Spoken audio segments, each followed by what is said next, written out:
Yes, good afternoon, ladies and gentlemen.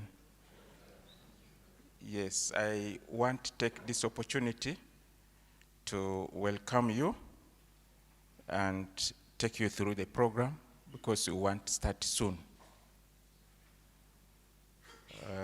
As I take you through the program, I would be requesting our permanent secretary to sit this end up, and when our ministers arrive, we'll sit this way, and the representative of the chairperson, Naro Governing Council, also will request you to come up. This is the program for the Director General, for the handover of the Director General Naro and takeover ceremony today, 5th of May 2023 at this venue. We should have already all arrived by 2:30. We would have had an opening prayer by 2:45, including the national anthem and welcome remarks by the session chairperson. Then we would proceed to receive remarks from the Director Human Resource. Then we would proceed to receive a remark from the Chair, Naro Governing Council. Then we would receive a remark from the Permanent Secretary, Ministry of Agriculture, Animal Industry and Fisheries. Then we would have the outgoing DG handover speech. Then we would have the handover of instruments. After the handover of instruments, we'll have an acceptance speech by the incoming DG. Then we'll be having the signing off of the handover report, then handing over of certificate of service to the outgoing DG. That is by the Honorable Minister of Agriculture, Animal Industry and Fisheries, who will make some remarks thereafter. Then we'll have a group photo. Then thereafter, networking and departure at leisure. In that regard, for the interest of also time, our peers having waited here for a while, for which we apologize, I would be requesting us to rise up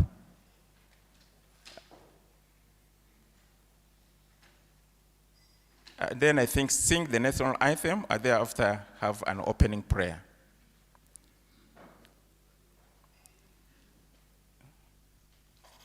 We rise up for the national anthem, then we pray.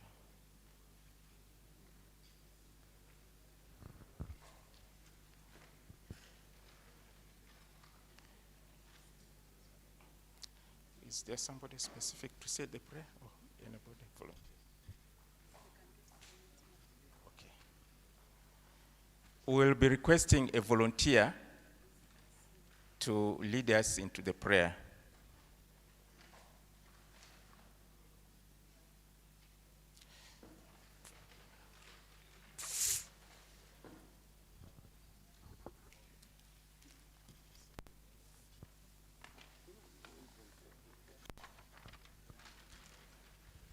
I think we rise up and sing the national anthem.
Okay, can I request a volunteer to say a word of prayer?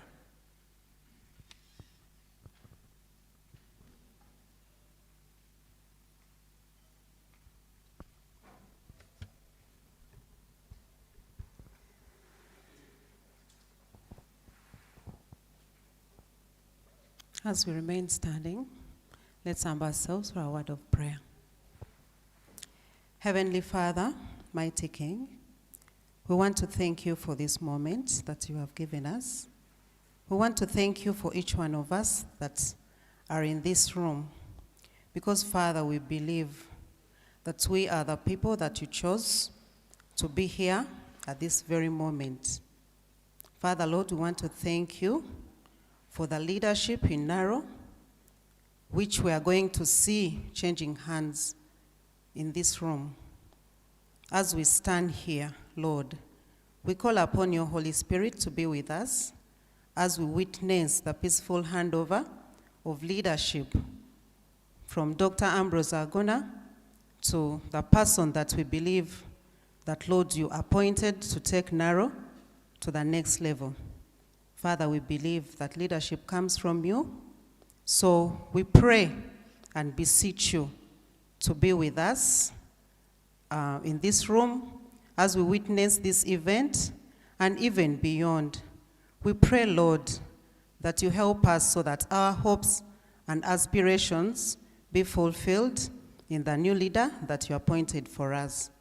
We pray and believe all this, believing in Jesus' name. You can take your seats. Yes. In the program, it is a welcome remarks by the Cheson chairperson, who happens to be me. Yeah, the ministers who may be joining us, the permanent secretary, Minister of Agriculture, Animal Industry and Fisheries, the chairperson, Naro Governing Council, and other council members who may be present, the outgoing Director General, Naro, Dr. Ambrose Agona, the incoming Director General, Naro, Dr. Yona Baguma, distinguished directors, both from Secretariat and the institutes. I would request that you rise up, all directors, both from Naro Secretariat and institutes. Good.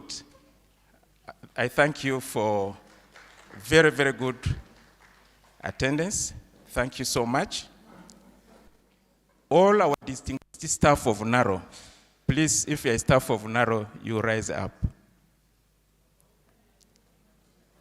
A staff of Naro other than the directors for now, maybe.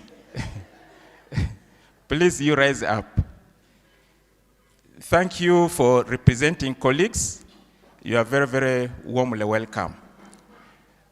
Our colleagues from the Ministry of Agriculture, if you are around, please, you rise up. Our other colleagues, other than the permanent secretary from the ministry, if you are around. All our stakeholders who are invited here, whether from private or public sector who are here, please rise up, including the media fraternity. I've seen our friends from the media. Please rise up.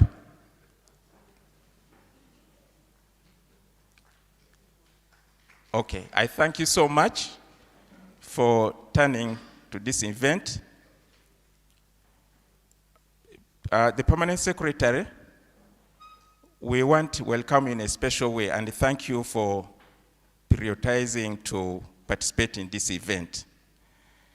According to the public service standing orders, handing over and taking over is a very, very important activity. And it is an activity like wedding that must be properly witnessed. It's an activity like wedding that requires to be properly witnessed. And I want to thank you, I want to welcome you, I want to thank you for being the witnesses. But also it provides us a final opportunity to say thank you to the outgoing. And also an opportunity to warmly receive the incoming. Permanent Secretary, I summarized my talk when we were doing the bidding farewell for Dr. Ambrose Agona. And I want to repeat it. I summarized that Dr. Ambrose Agona exhibited attributes of a heroic leader, a strategic leader, and a transformational leader. And you can go and Google and get the combination of those attributes. I didn't say anything about Dr. Yona at that time. And many people wondered, and I know when I'm going to talk positive about him, many will be thinking that now I'm now pretending so that he works with me smoothly. But I want to say that actually I knew Dr. Yona before Dr. Ambrose Agona.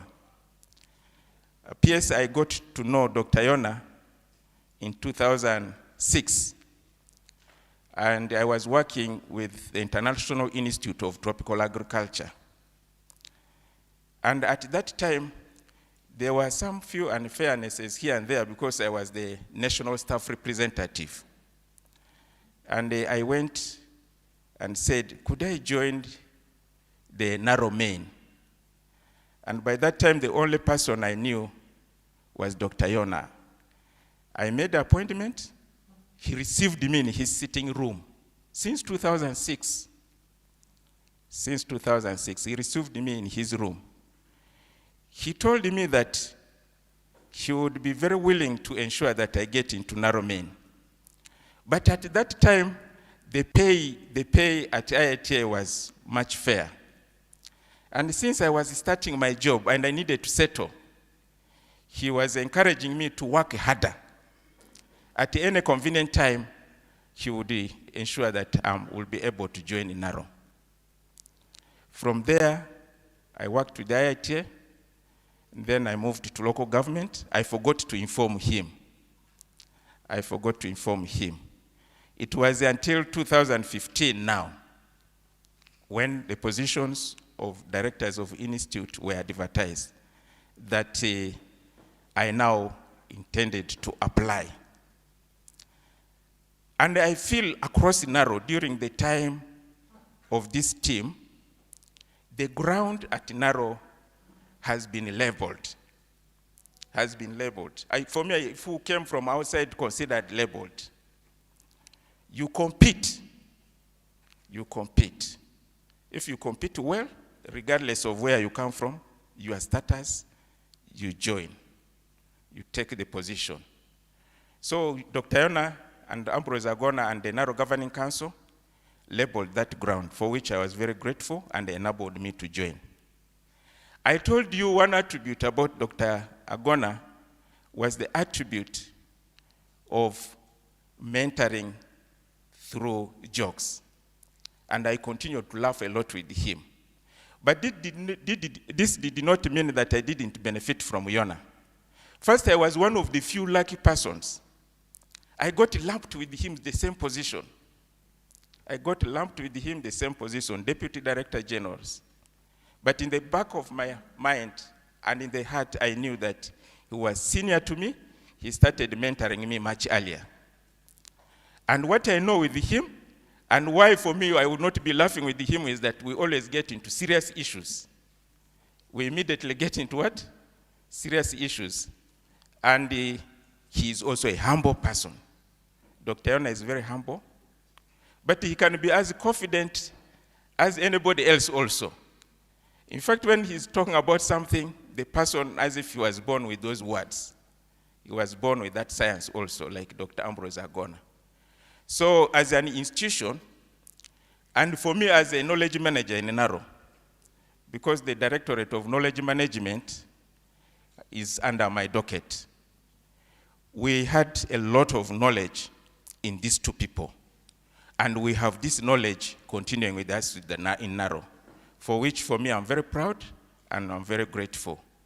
My colleague directors, we can take advantage and make use of this knowledge. To Dr. Yona, I want promise, I will support you. I will support you, I will work harder.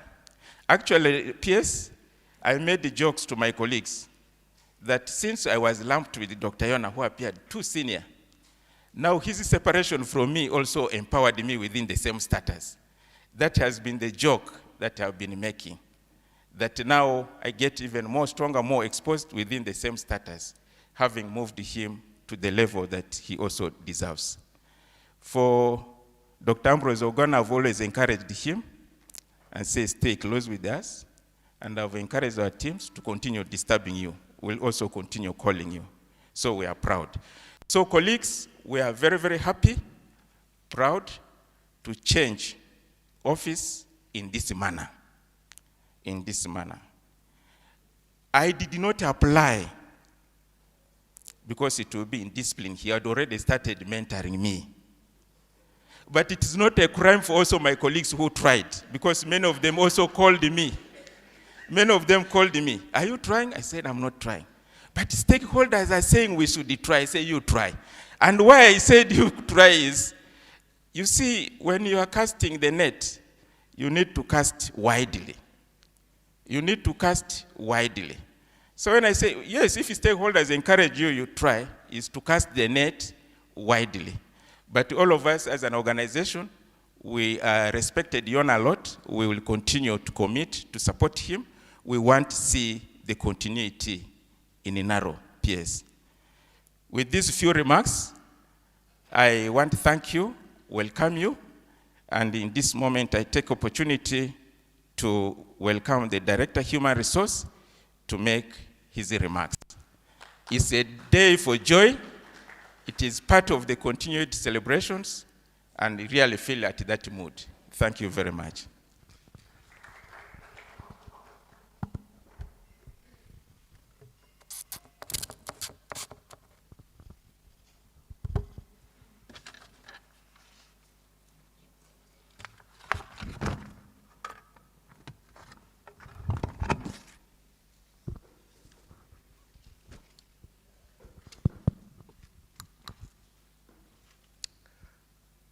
Thanks very much, Session Chair. The Honorable Minister of Agriculture and Animal Industries, who is yet to arrive. The Permanent Secretary, Minister of Agriculture, Animal Industry and Fisheries. The representative of the Chairman, Naro Governing Council, and members of council here present, the outgoing Director General, Dr. Ambrose Ogana, the incoming Director General, Dr. Yona Baguma, directors at NAROSEC and at Paris here present, dear colleagues in Naro, all invited guests, ladies and gentlemen. It's my pleasure this afternoon to have to say a word about the event that we're about to witness, that is handing over and taking over. In the context of government service, handing over and taking over is mandatory. It's an obligation for every officer working in government. So we don't hand over and take over by choice, but we hand over and take over by obligation. I therefore wish to welcome the two officers who are going to operationalize that requirement of handing over and taking over.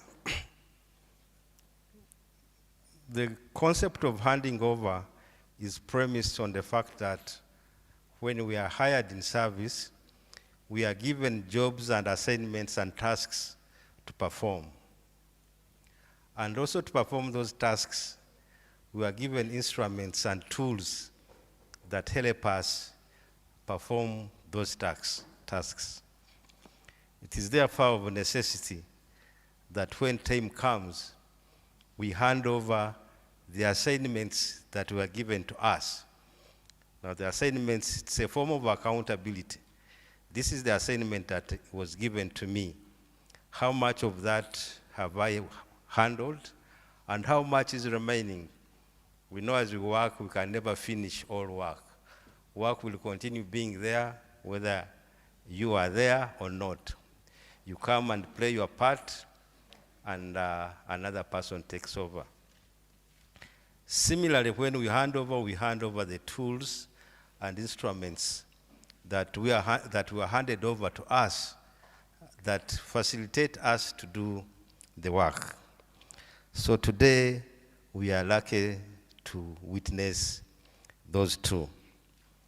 Today, Dr. Ambrose Agona is going to hand over to Dr. Yona Baguma the tasks that he was given over as per his terms of reference, and I'm sure in his report he will be able to tell us what he was able to deliver, what he was able to achieve, and inevitably what is still remaining on which Dr. Yona will take over from.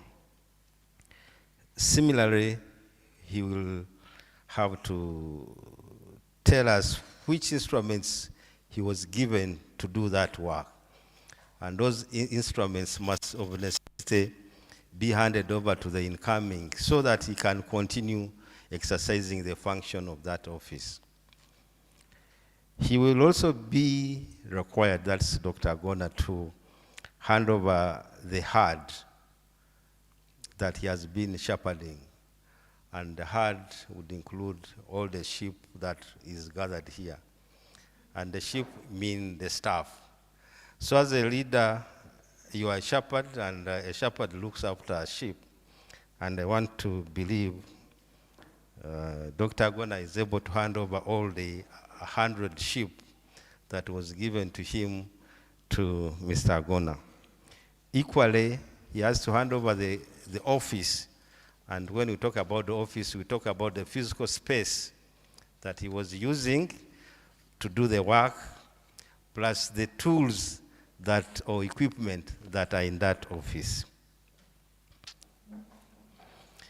We want to thank God that has enabled us to witness this function.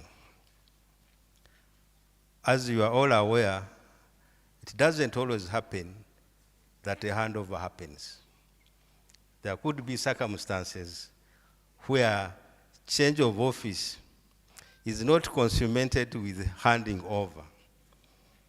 And there are various reasons why this might happen.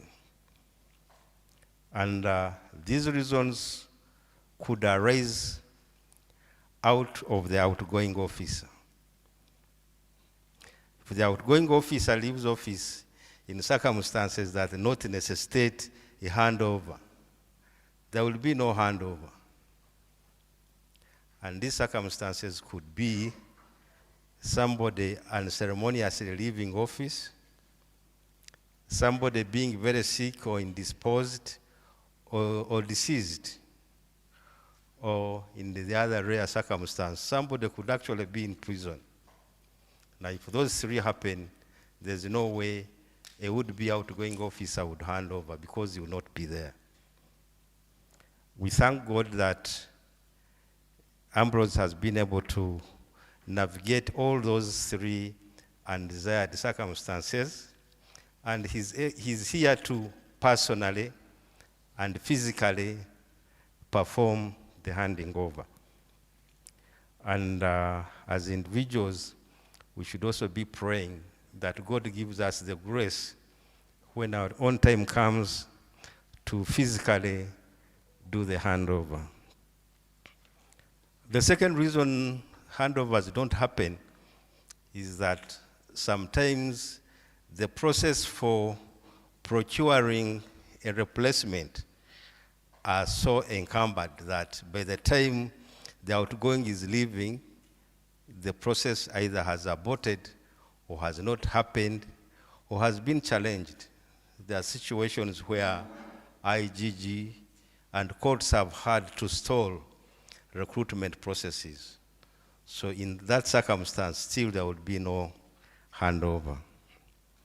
And the other circumstance, if there is no willing person to hand over to, In our circumstance, we already have a person who has already accepted to take over in the names of Dr. Yona Baguma.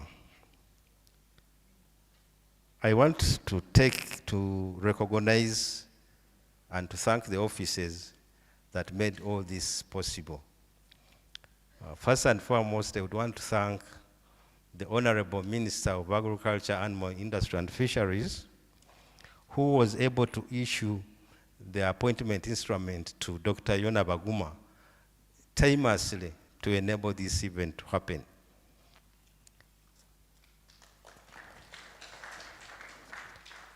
I equally want to thank the Naro Governing Council for having accomplished the responsibility of appointing the Director General. As you all know, the Minister appoints a Director General on the recommendation of Council. So the whole process of search is vested in the Council. Of course, the Council, we all understand, has Council committees, and there is a particular Committee of Finance and Human Resource which does the groundwork leading to the selection. In this instant case, that committee was responsible for the shortlisting and recommending to Council candidates that should be appointed. I equally want to thank the top management of Naro Secretariat, because all the papers that go into that process pass through the top management for clearance. Last and by no means least, also want to thank the Directorate of Human Resource, which does most of the donkey work leading into all recruitments.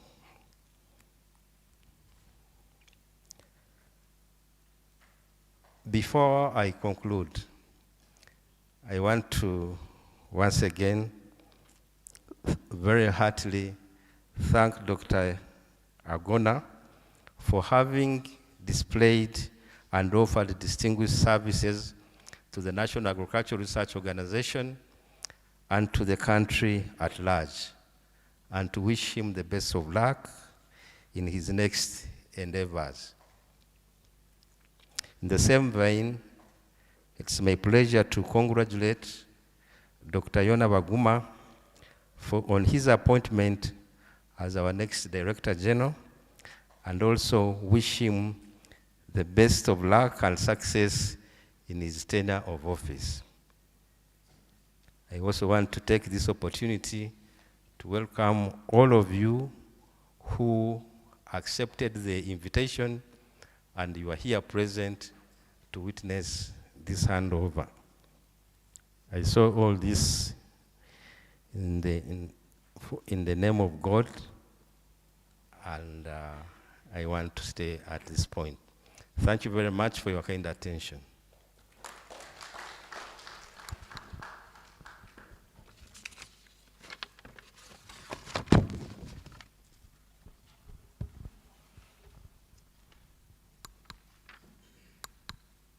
Let us give him another round of applause.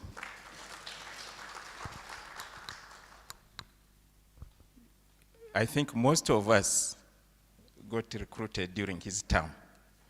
So when I say the ground was leveled, we also thank him for heading the team of human resource to this end. We are grateful also to you.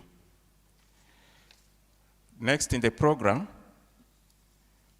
we'll request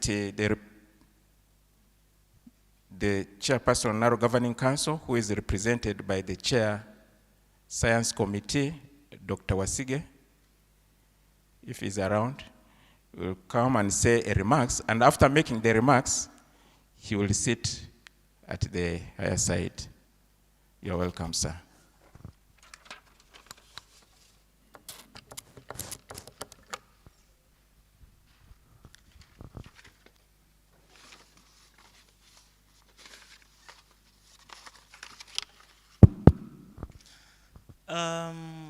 The PS of MAIF, the Naro Governing Council, our dear DG outgoing, DG incoming, all protocol observed. Ladies and gentlemen, my name is John Wasige. I'm a teacher. I teach at Busitema. But also, I'm on the Naro Governing Council as a chairman of the Science Committee. I'm not sure, I know a few people in the audience, so I'm not a very new person. Most of the directors were either my classmates or we have interacted at a different level. The chairman asked me to represent him. I don't fit in his shoes. He has experience of more than 40 years, and probably I have a very small experience. But he asked me to say the following.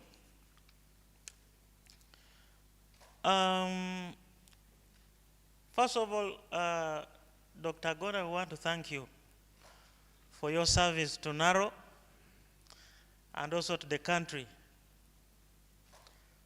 for all the achievements you have made to steer Naro to where it is. Naro is at the center of feeding Ugandans, and you have led in the crusade of feeding Ugandans. As you go, you know that we love you and continue to support Naro wherever you are, and also to continue supporting Naro to look for resources.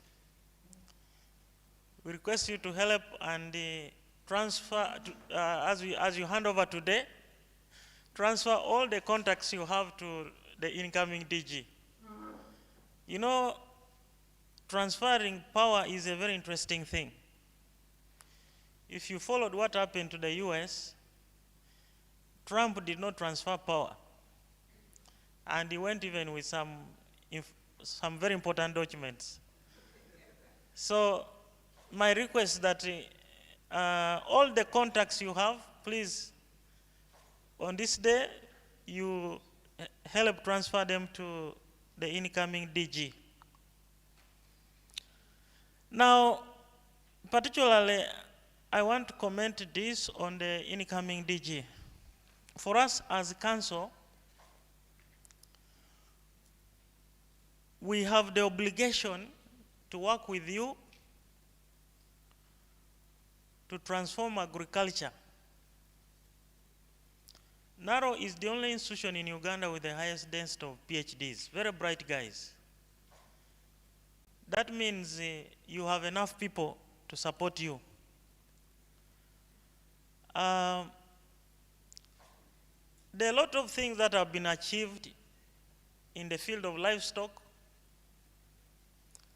and maybe biotechnology, crop resources, but also we are looking forward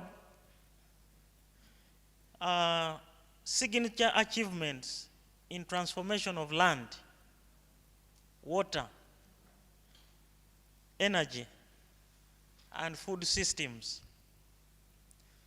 And my words are signature achievements. You know, sometimes when we are working, there is a tendency to spread ourselves. You want to do everything. But our task with you, incoming DG, is that we want signature achievements. Things we can say, 1, 2, 3, we achieved this during our time. And they can be measurable. They can be measurable. So together we'll work with you to identify game-changing technologies that are bringing benefits that are measurable. Recently, as part of my assignment, I went to supervise a student who was doing internship on a farm in Luero. But I really liked the achievement of the student. The student was able to help the farmer. The farmer had about 100 trees of fene, jackfruit. This young man made wine from the seeds of jackfruit. He was able to transfer the farmer from purely peasant farmer to a commercial farmer by just one activity on one of the enterprises. So it is high time scientists went and observed the situation of the farmer and create commercial pathways from the farm.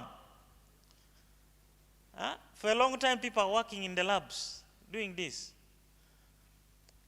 Recently, during the term of DG Agona, Naro achieved a breakthrough of a livestock tick vaccine. But now the question is, how do we transform this success story into wealth creation? Is part of wealth creation an agenda of Naro? So we want to see science and innovation delivering wealth creation. I gave you an example of a student who created wine from seeds of jackfruit. So this farmer now is a commercial farmer because they went to an extent of bottling this wine and put it in crates and take it to the supermarket. So most of our technologies, sometimes we have technologies, but how do we say technologies are creating impact? So it is high time we went to work with the farmers and generate solutions. Of course, for a long time, Naro has been facing problems of reduced resources. But for the short time we have been on Naro Governing Council, I think there is a good political will to support you, the incoming DG. And we thank Director DG Agona for the work he has done to increase the level of resources that are coming to Naro. So the message is that incoming DGs that we are ready to work with you and support you to succeed. Who knows, maybe you will get another Kisanja. But the work begins now. So I would like to conclude by wishing you a very successful term in your service as a new Naro DG. Thank you so much.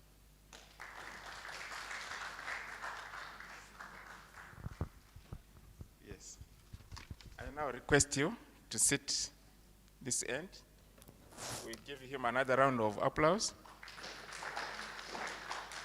You see, PS, there was that shift. When we were joining, even when I joined Naro in 2015, we are rated on the amount of technologies that we have generated. There has been a shift to be rating the technologies generated with the attributes for industry or market. And this is what exactly Chair is talking about. Something that can transform lives, that can transform the socioeconomy of the country. That's what he has said. Thank you so much, Chair. Now, I'm going to take the opportunity now, and we should receive him with a clap now. This is the man who is going to hand over the office, Dr. Ambrose Agona. We'll take the honor to invite you to, now since PS remains the most senior person in service in this. We have not seen yet the representative of the minister. He will be talking after these other speeches. So we have changed the program. So we are going to invite you in a big way. I request the room to receive him with the ululation to make your speech.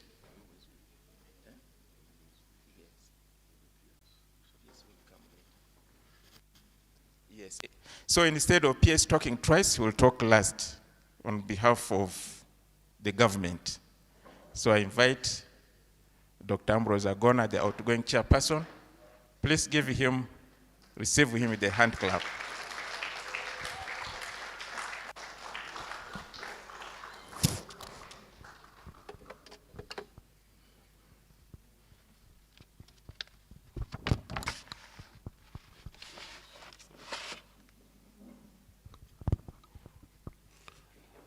Yeah, thank you very much, Dr. Sadiq Kasim, for the kind invitation to make my speech. When I heard you say you're going to change the program, I thought you're going to tell me to come and invite the PS. And I was prepared to tell you that I was just coming to invite my OB. We went to the same school. There are different times and space. But in absentia, I'd like to welcome the Honorable Minister of Agriculture and Industry and Fisheries, and I believe the Permanent Secretary, being the chief guest now, has taken the mantle of representing the Honorable Minister. And I know the Chairman of the Naro Governing Council has delegated responsibility, and I'd like to thank Dr. John Jet for accepting the responsibility, but you're not the chairman, and behave like a chairman. And different members of the Naro Governing Council, I'd like to also recognize, he's not income, he's the Director General, by the way, because as of 2nd of May, if 1st May was a working day, he would have been signing documents. And I believe come 2nd, he's the substantive Director General. He's no longer incoming. He's there already. And of course, the Deputy Director General, all the directors who are here from the Paris, from Naro Secretariat, acknowledge the presence of the distinguished staff of Naro in their various capacities, members of the Peace Protocol, the media fraternity, ladies and gentlemen. A few days ago, I promised I'm going to make a submission based on a written speech, so allow me to read what I have organized. As a preamble, it gives me great pleasure to address you at this important moment where we shall witness a seamless handover instruments of leadership to the newly appointed Director General of Naro. I am both honored and humble. A day was once born and finally came to an end in the evening. But the biggest question is, or what use did I make of the daylight?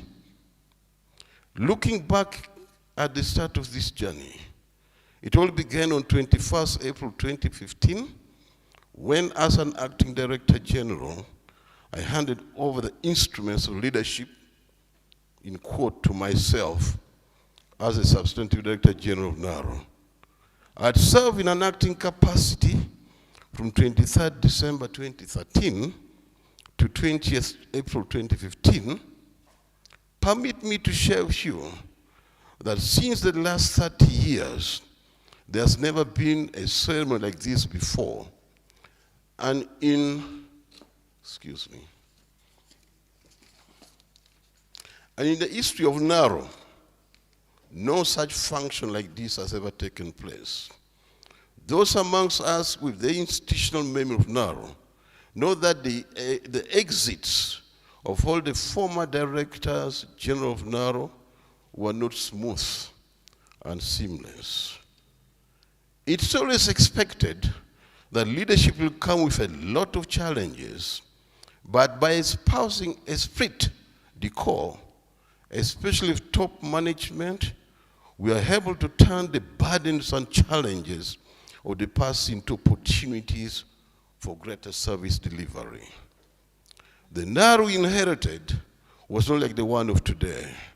The ecosystem that we managed to establish created serenity that brought the best out of us individually and collectively. Today, Naro is rated one of the 2 best performing institutions in terms of generational agricultural technologies and innovations, and being accountable for resources jointly mobilized in Africa. I think you need to congratulate yourselves. At national level, we have been applauded for use of public resources entrusted to us, especially in terms of efficiency, effectiveness, and economy. Mr. Pierce, as Naro, we believe in using less to get more. In a special way, I'd like to pay tribute to the late Professor Joseph Mukibi, the first Director General of Naro, who laid the foundation and his other successors, namely Professor George William Timnape, who was an Acting Director General, Dr. Tennis Chetere, DG, and the late Dr. Emil Tuina Masiko Kabushenga, DG, who in one way or another contributed to the success of Naro and its impacts in our lives as budding scientists and leaders. I'd like to thank and pass a vote of confidence in Dr. Yona Baguma, the newly appointed Director General.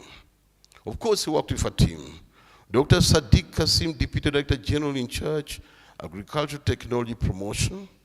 Professor Justus Rutai Sire, Director of Corporate Services. Mrs. Mary Teresa Chigundo, Director of Finance and Accounts.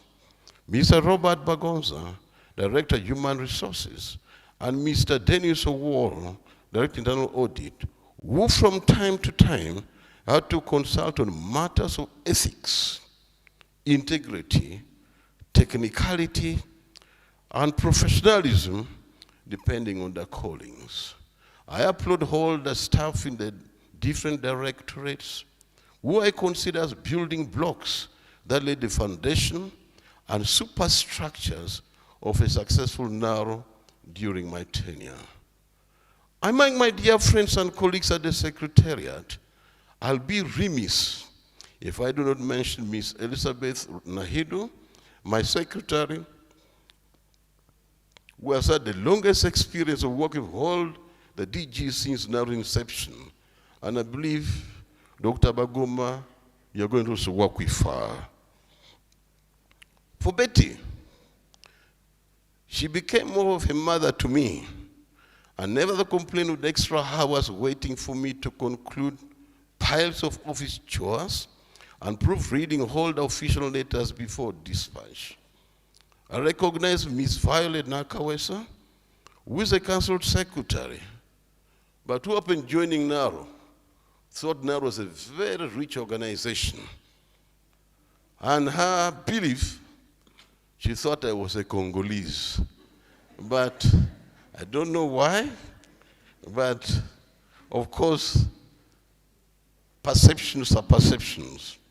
But Violet, you did a good job in representing me as the Secretary of the Naro Governing Council, in doing what was desired of the Secretary. I strongly believe you'll continue working with the new DG in the same spirit. I'd like also to thank Mr. Suleiman Salim, the Senior Transport Officer, for taking care of my security, as well as being a very good driver.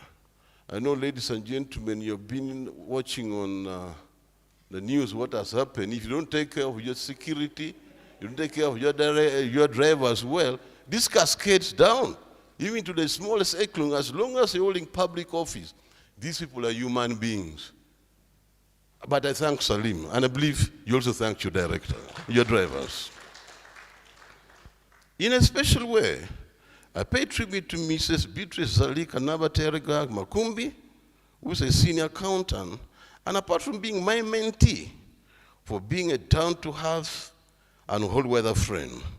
Miss Eva Nachiguli, the head of procurement and disposal unit, who always conducted her duties with one of the best corporate smiles. And Miss Nuru Nakai's administrative officer, who ensured all the logistics were available in time, be it domestic or foreign travel. To all others, the scientists, the accountants, auditors, procurement officers, administrative assistants, security guards, transport managers in their various capacities, I cherish, love you, and continue to do so. Looking at the landscape of technology generation and promotion, NAROSEC will not be what it is without the the public agriculture institutions, the mighty 16 paris. Let me seize this opportunity to wholeheartedly thank you for all the achievements that have been the pride of Naro today. I know as top management, we may not have been able to meet all your demands.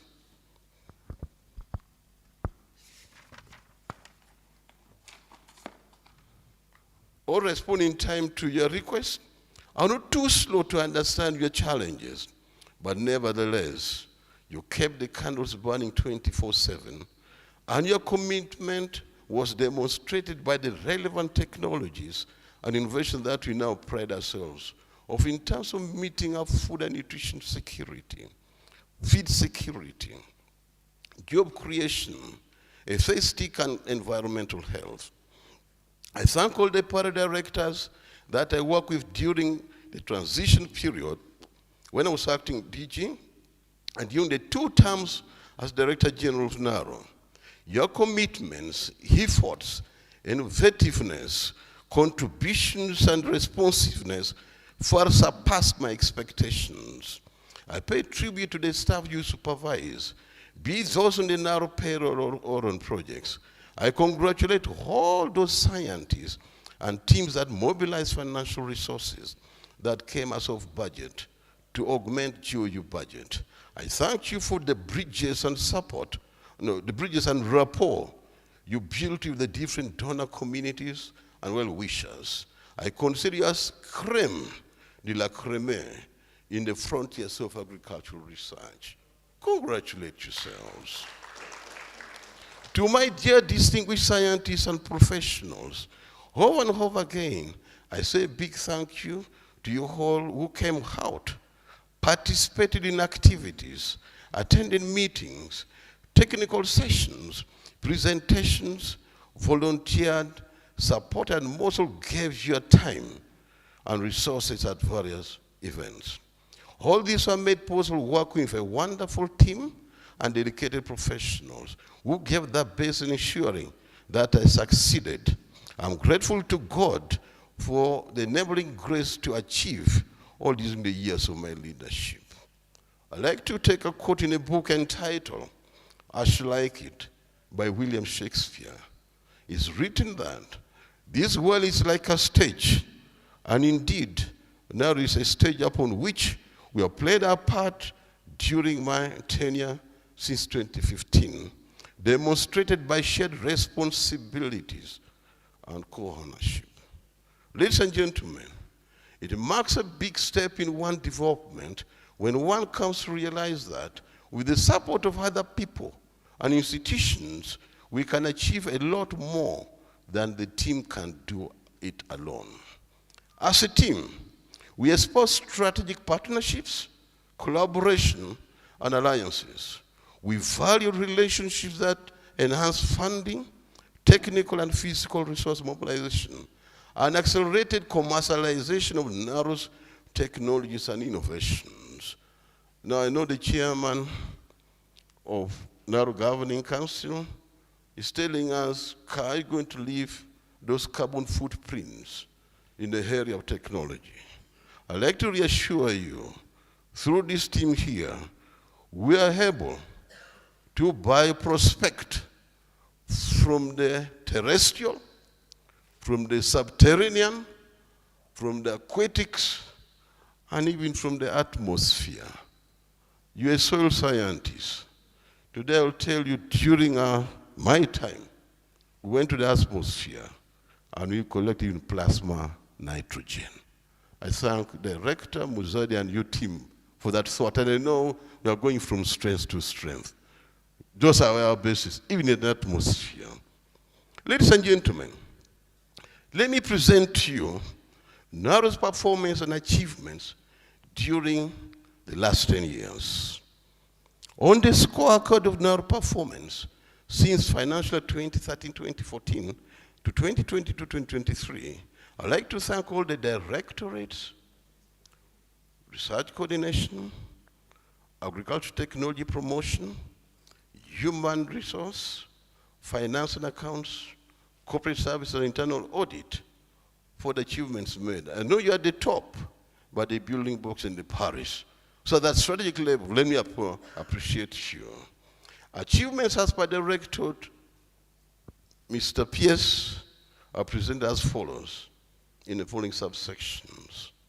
From the Directorate to Research Coordination, at strategic level, the director responsible for the collection, the collation and consolidation of work plans, budgets, procurement plans from Paris and NARSEC, and developing them into work plans and budgets.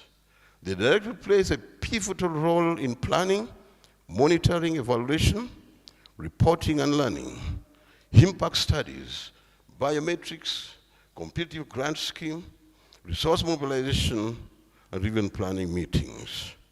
At that level, when we talk about our planning, monitoring and evaluation reporting, in line with the national public sector monitoring and evaluation policy, the unit is mandated to conduct monitoring at national, zonal, district, and community levels, where deliberate efforts are made to capture outcomes and impacts on markets and industry, and consequently, household livelihoods and economy.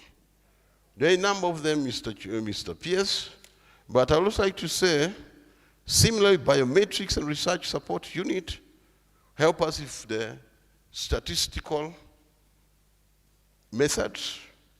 Of course, it's one thing to plan for field experiments, laboratory experiments, but the layout and the kind of statistics you're going to use should generate those results whereby you can say, yes, pass on judgment. We have in place a competitive grant scheme, and this was established in compliance with the Naro Act. Mr. Pierce, I'm happy to report today we have been actually implementing projects. More than 187 of them have been implemented. And of course, the CGS bring in other players like the universities, the private sector, the farm organizations, and we tend to support research which may be outside our core research agenda. Mr. Pierce, we also have other advisory units under Directorate of Research Coordination. For instance, we have the National Invasive Species Coordination Unit, NISCO.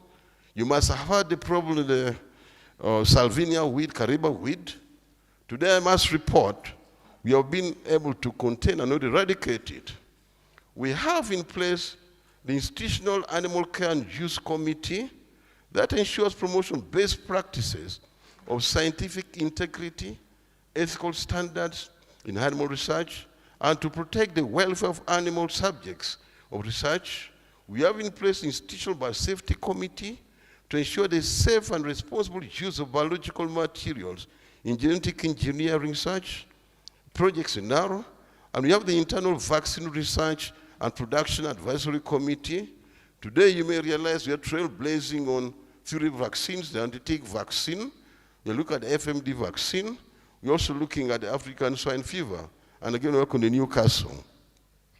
Mr. Pierce, with all this in place, you can go on further. But the most important, interesting thing, all these were established during my tenure.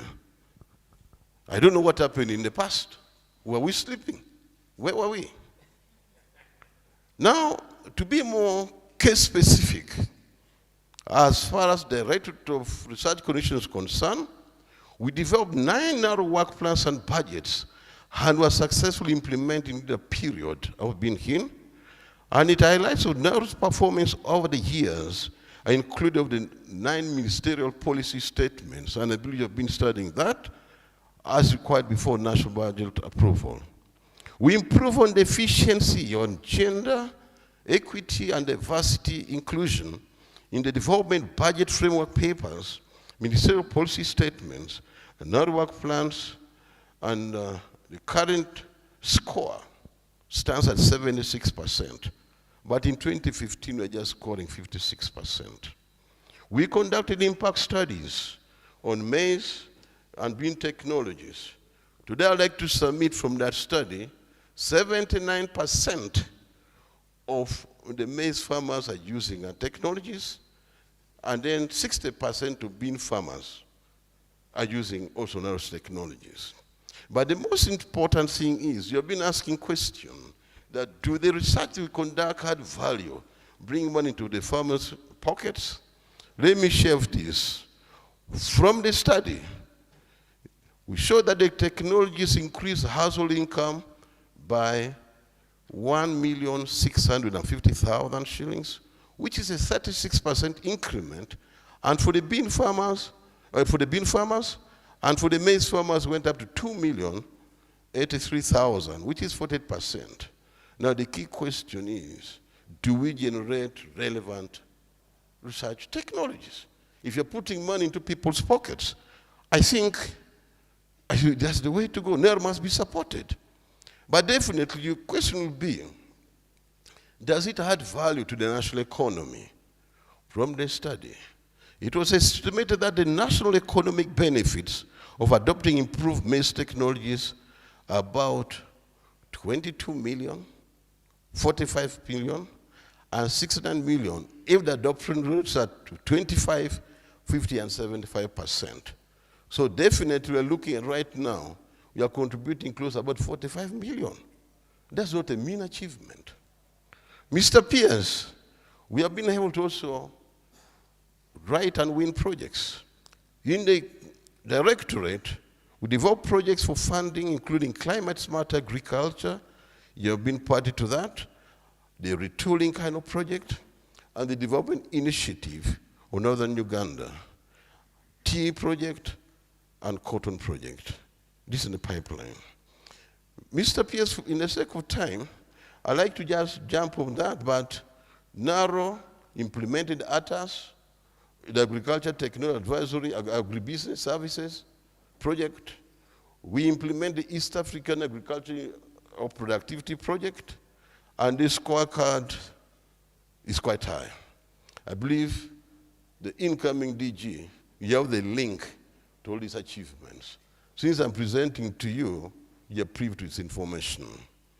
I'd like to make mention the directorate contributed to the development of over 25 Naro policy strategic guideline frameworks. That included the 2 10-year planning, or the 2 10-year strategic plans, and how they'll be presenting them to you as evidence.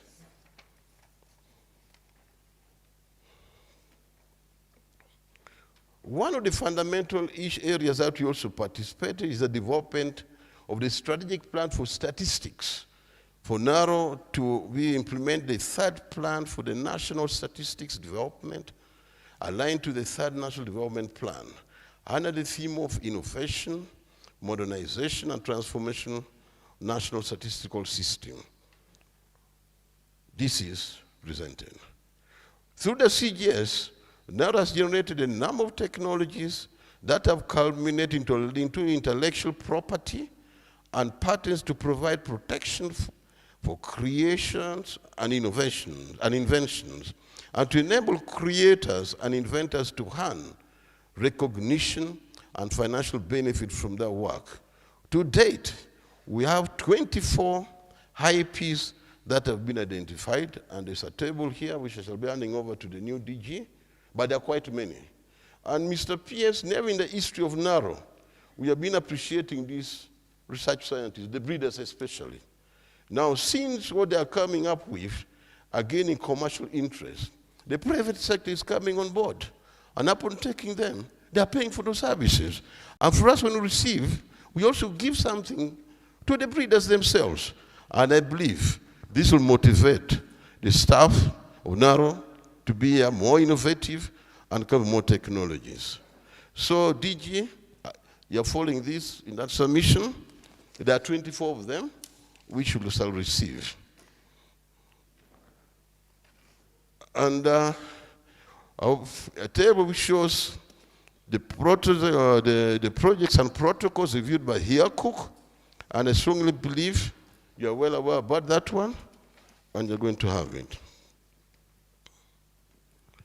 We are able to establish a coffee and cocoa platform that aims at diversification and development of technologies that enhance quality through the value chain and reduce post-service losses. The product range include beverages, the coffee milk products, soluble coffee, coffee blends, chocolates, and others. And I strongly believe when talk about a growing industrialization, this is a movement towards that. We established a nutrition and bioanalysis laboratory at NACRI for bioanalysis of crop and animal samples. Specific competencies include routine composition analysis, the amino acid profiling, and so on. And I know, DG, we were told that we should likely link out the private sector. There's so many things that come into this country, so many products, but we don't have the capacity to do the analysis at national level. I think this is an area which you need to interest yourself and see if we can actually promote the use of our services. I know there's so many you have. Then, undirected agriculture technology promotion. I'd like to share with you that Naro has put in place enabling institutional policy frameworks, structures, and continue to invest in various ways in pursuance of our desire to see communities increasingly utilizing research products and services. This will contribute to the realization of the sector goals, improving food and nutritional security, increasing household incomes, stimulating a growing industrialization, and ultimately contributing to socio-economic transformation. Naro generates technologies in the form of information and technologies targeting various stakeholders. Allow me to share with you that the technologies that have been disseminated through public road, Naro adopted a number of innovative approaches, especially through the zonal agricultural research and development institutes and extension service providers at all levels to disseminate and upskill technologies. That approaches include the adaptive trials, because one thing that's being said in Naro is not being visible. They're saying our technologies don't reach the people. But the most important thing is you need to bring into light the number of approaches that we're using. You're talking about seed production to enhance technology transfer. You're talking about establishing multi-stakeholder innovation platforms that bring in actual stakeholders together to create demand articulation and also give feedback on the performance of technologies. There's joint technology upscaling demonstration to increase technology adoption. We have field days, we have regional farm clinics, we have technology exhibition and showcasing to enhance uptake, and the e-knowledge and information sharing platforms. DDGATP, allow me to just brush through. I know you in place adaptive trust and demonstration to enhance technology uptake. You have community seed production for increased access to for improved varieties. You have the MSIPs. And of course the field days, you have the regional farm clinics, you work with monitor publications and the like. You have the technology exhibition and showcasing different events to enhance uptake, including World Food Day. And I don't know why you don't do it on Labor Day. And Mr. Pierce, one area which I want to interest you in, then we have also the commercialization and IP management in Naro which has been strengthened. As I said, the technology that we've been generating have always been taken as public good. But the key question is, we need resources. How can you have a hybrid? How can you have a blend? And to me, if the private sector can pay for the service that we deliver, I think that's the best way to go. And I thank the team to start showcasing that there's money in those technologies, there's value for it. And one area which I want to bring to light, we talk about agro-industrialization. You'll ask, is there any carbon footprint that shows that you've been working in the private sector? Today, Mr. Pierce, in the last 10 years, Uganda breweries have been importing the raw material, almost 85%. But today, in partnership with Naro, they're almost getting everything from Naro. They demand the kind of the technology they want. We talk about varietal development, not just any variety. That variety must be suited for some particular usage. Be it, say, like in the alcoholic beverages, in the confectionaries, you name it.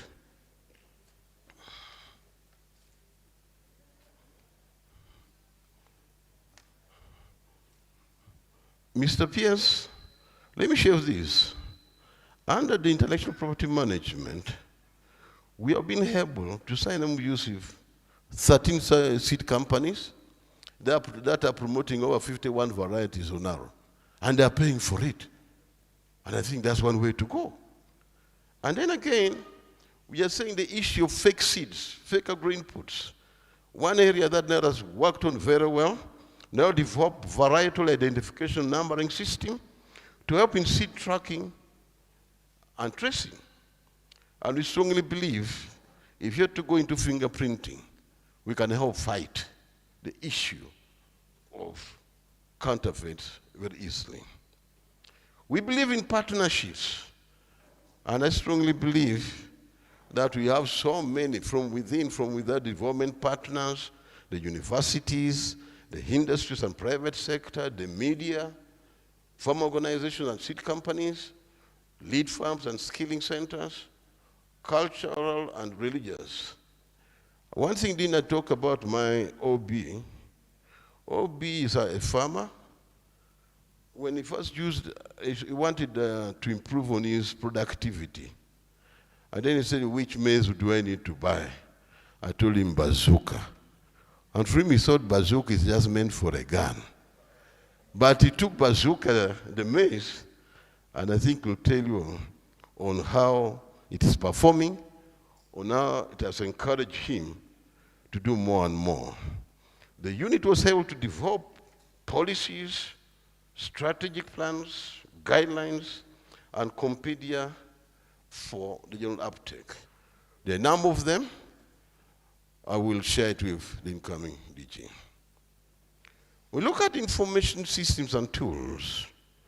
We have secured 2 cloud servers for hosting the various information systems and tools.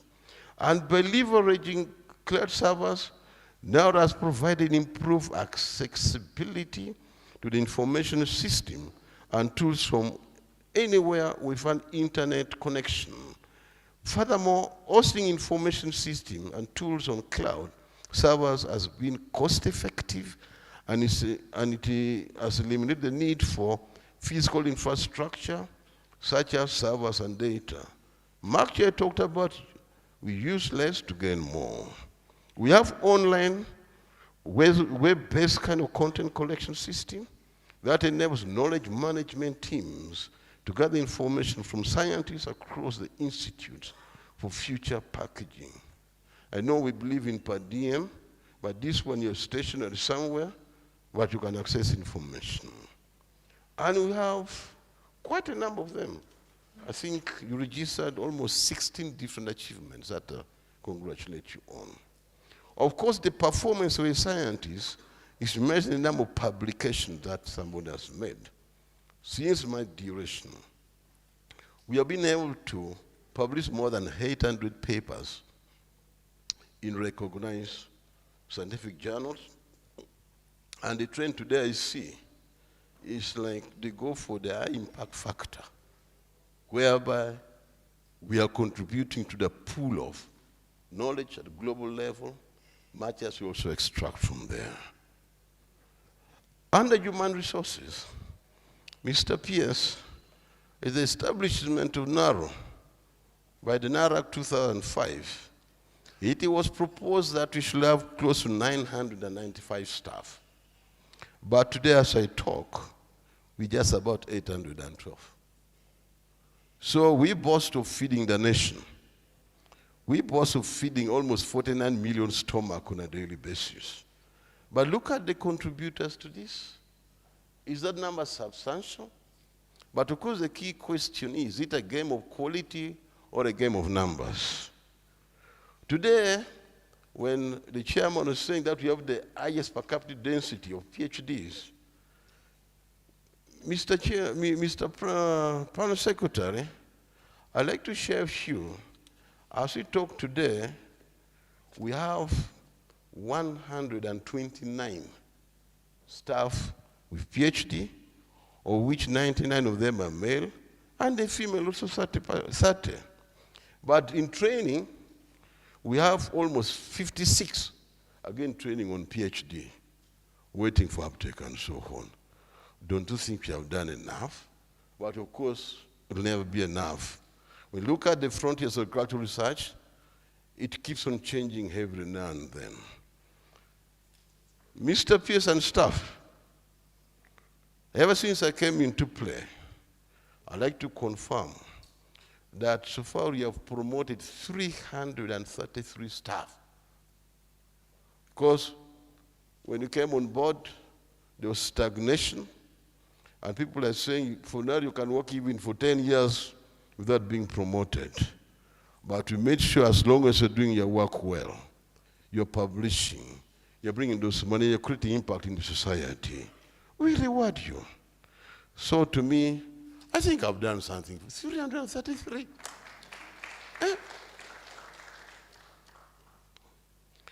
And of course, again, staff do come, and they also go. I'd like to submit, we had a staff turnover 380 during this period, but most of them just retired. They just retired. Though I know some also went for greener pastures.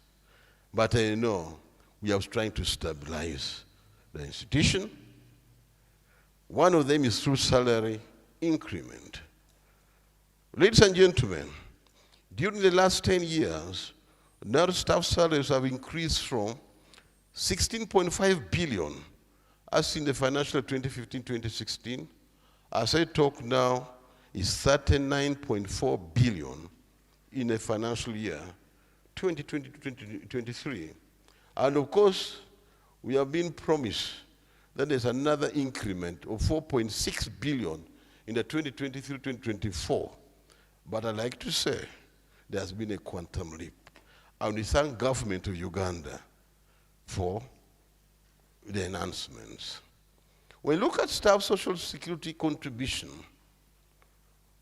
Mr. Chairman and Mr. Pierce, I'd like to submit we attempted to have our in-house, but we saw the light and went into NSSF. When we transferred the money from the in-house, our savings increased by 20%.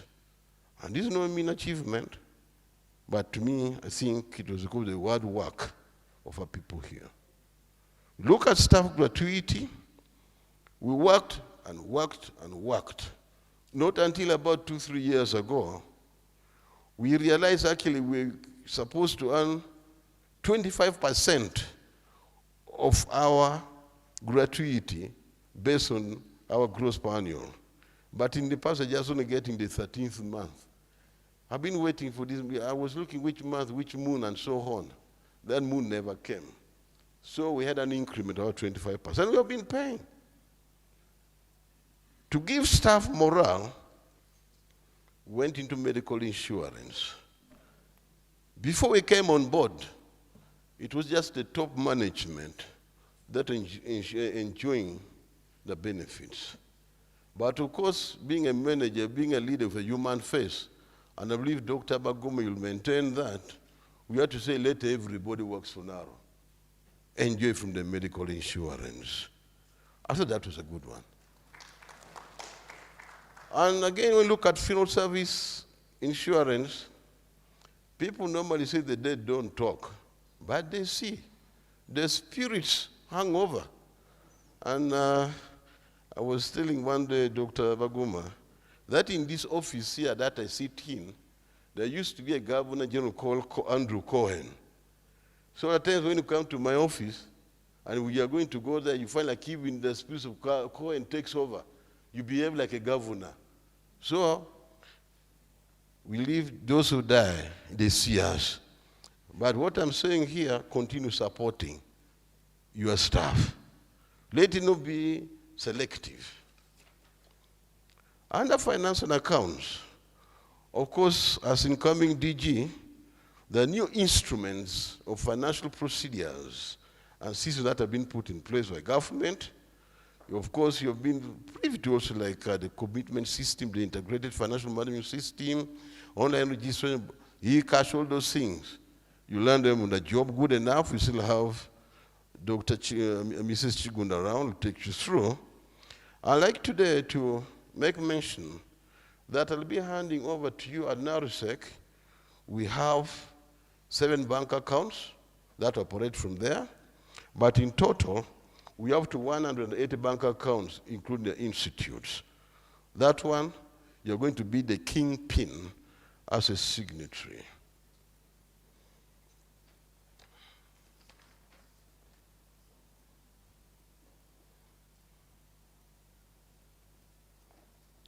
Of course, I think members are very interested in knowing how you can have bank accounts, but is there money on them? Today, as I live, I wish actually I couldn't carry the money because I'm leaving, I'm mostly bequeathing to you through declaration that you have 21,748,134,911 shillings on the account. So you're not beginning from ground zero. There is money. There should be no excuses that there's no money.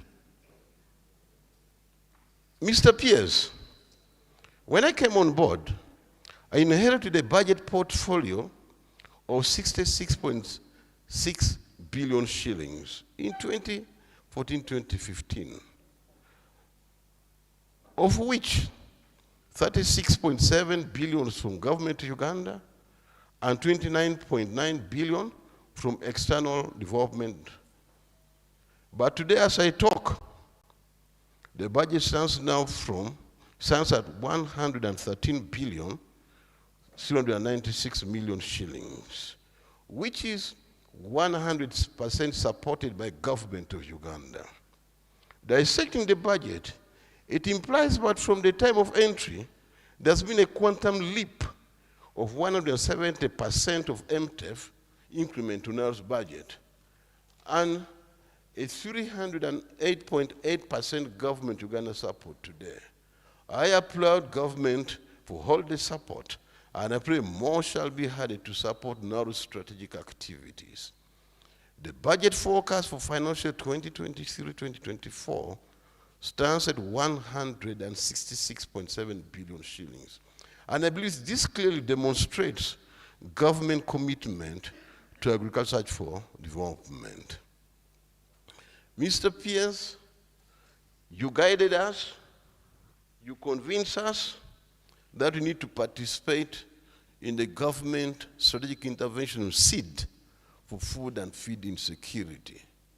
The money was front-loaded to the tune of 15.531 billion shillings, which was remarkably our budget, hoping that we are going to be refunded.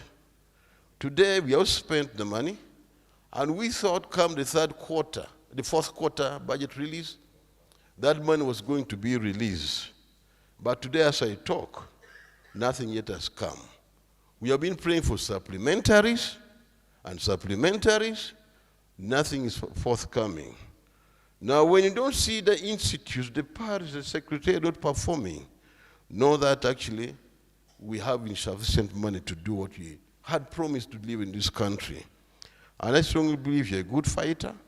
You'll find opportunity to go to finance and say the money that your agencies used were never reimbursed.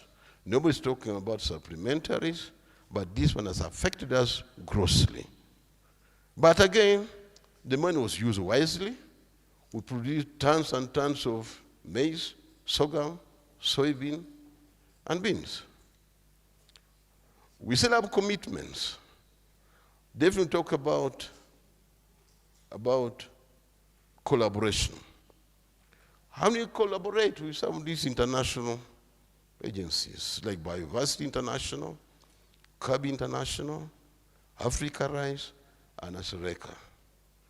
We still owe them some money, and I know, Yona, you're going to make up that. And we also have some verified domestic carriers. That came actually because of this other money that was given front-loaded. Especially, there are those who supplied Bulindi, the internet, national water and sewerages. I saw a bill actually coming from Mukono the other day, Human Resource Association and others. We need this money, but I don't have an answer. I leave in place multi-year contract commitments to support a number of projects at the institutes mainly, and the total sum is which we have to pay. Out of the 57 billion, 0.7, we have managed to pay most of it. They still have a balance of 16.7 billion to pay on the multi-year. We have some contracts. There's aflatoxin processing equipment. There's a tea laboratory equipment, and aflatoxin laboratory equipment again, to the point of 7.7 billion. The letters of credit attesting towards that. And I also want to submit, as I talk now, we have off budgets. And as from the analysis provided, excuse me,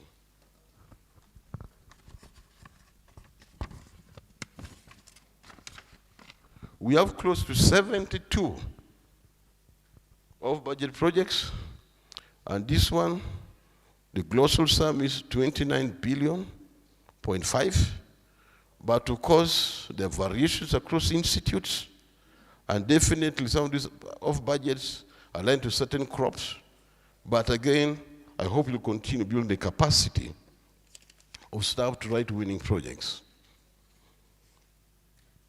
Under corporate services, a number of policy and strategies were developed, and there are quite a number.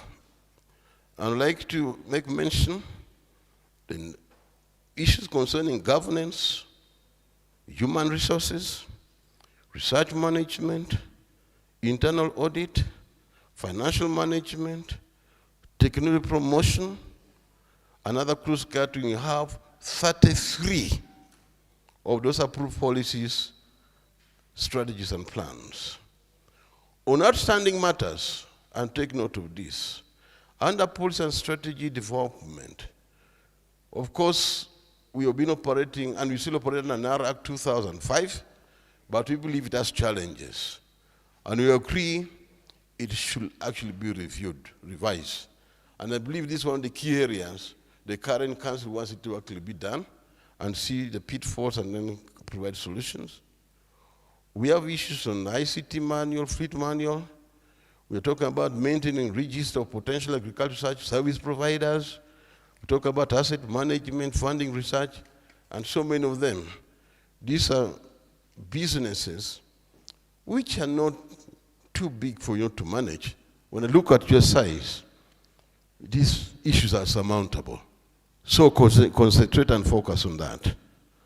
Under infrastructural development, Mr. Pierce, let me share with you, since 2014, 2015, Naro embarked on revamping the infrastructure in Paris and Narosec to provide reminiscent centers of excellence during here Pan-Etas. Project's emphasis was put in establishing office blocks, conference/training facilities, screen houses, and laboratories in the Zadis and some Paris. I'm happy to submit that the team you see here during my leadership, we are able to establish Nabwin Zadi. You've been there recently, from ground zero. We delivered, and I believe we have been very accountable. Other civil works include roads, waterworks, electricity, including solar power. Some of the ongoing civil works, including vaccine anaphylaxis facilities, are listed below. And a number of them that are ongoing. And DG, I believe you'll fast track this.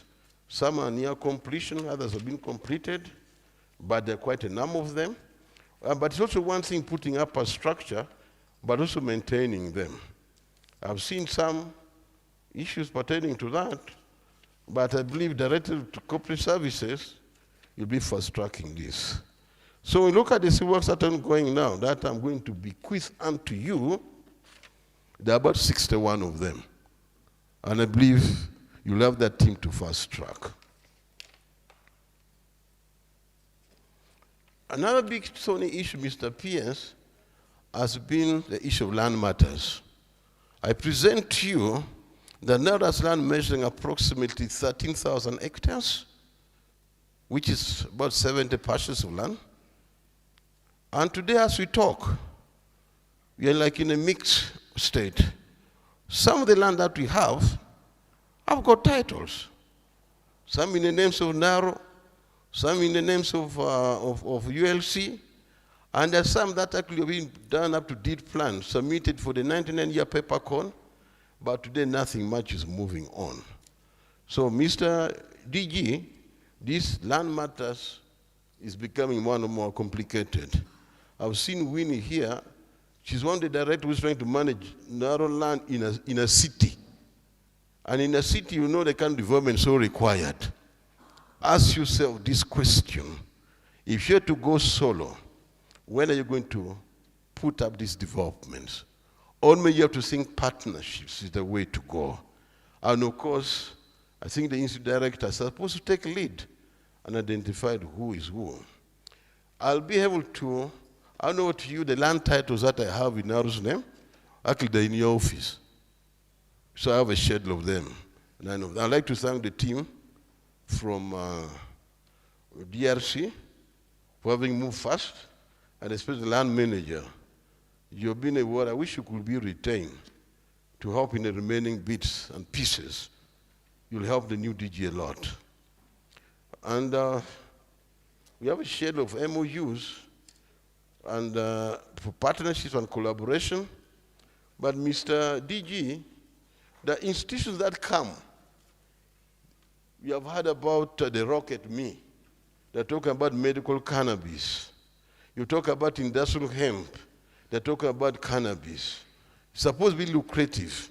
But once they get our pen in form of signing it, they disappear. They don't come back. And yet they're making money already. So next time when you're looking for new partners, we need to be careful. And of course, I've been told by that Solicitor General that before we pen down anything which brings in money, it should be informed. A list of them.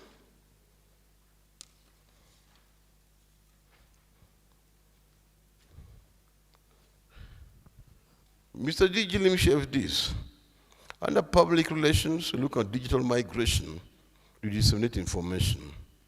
You will believe with me that in the last few years, the number of Ugandans and organizations adopting the use of digital media has significantly increased, with almost 20 million Ugandans online, which is about 42%.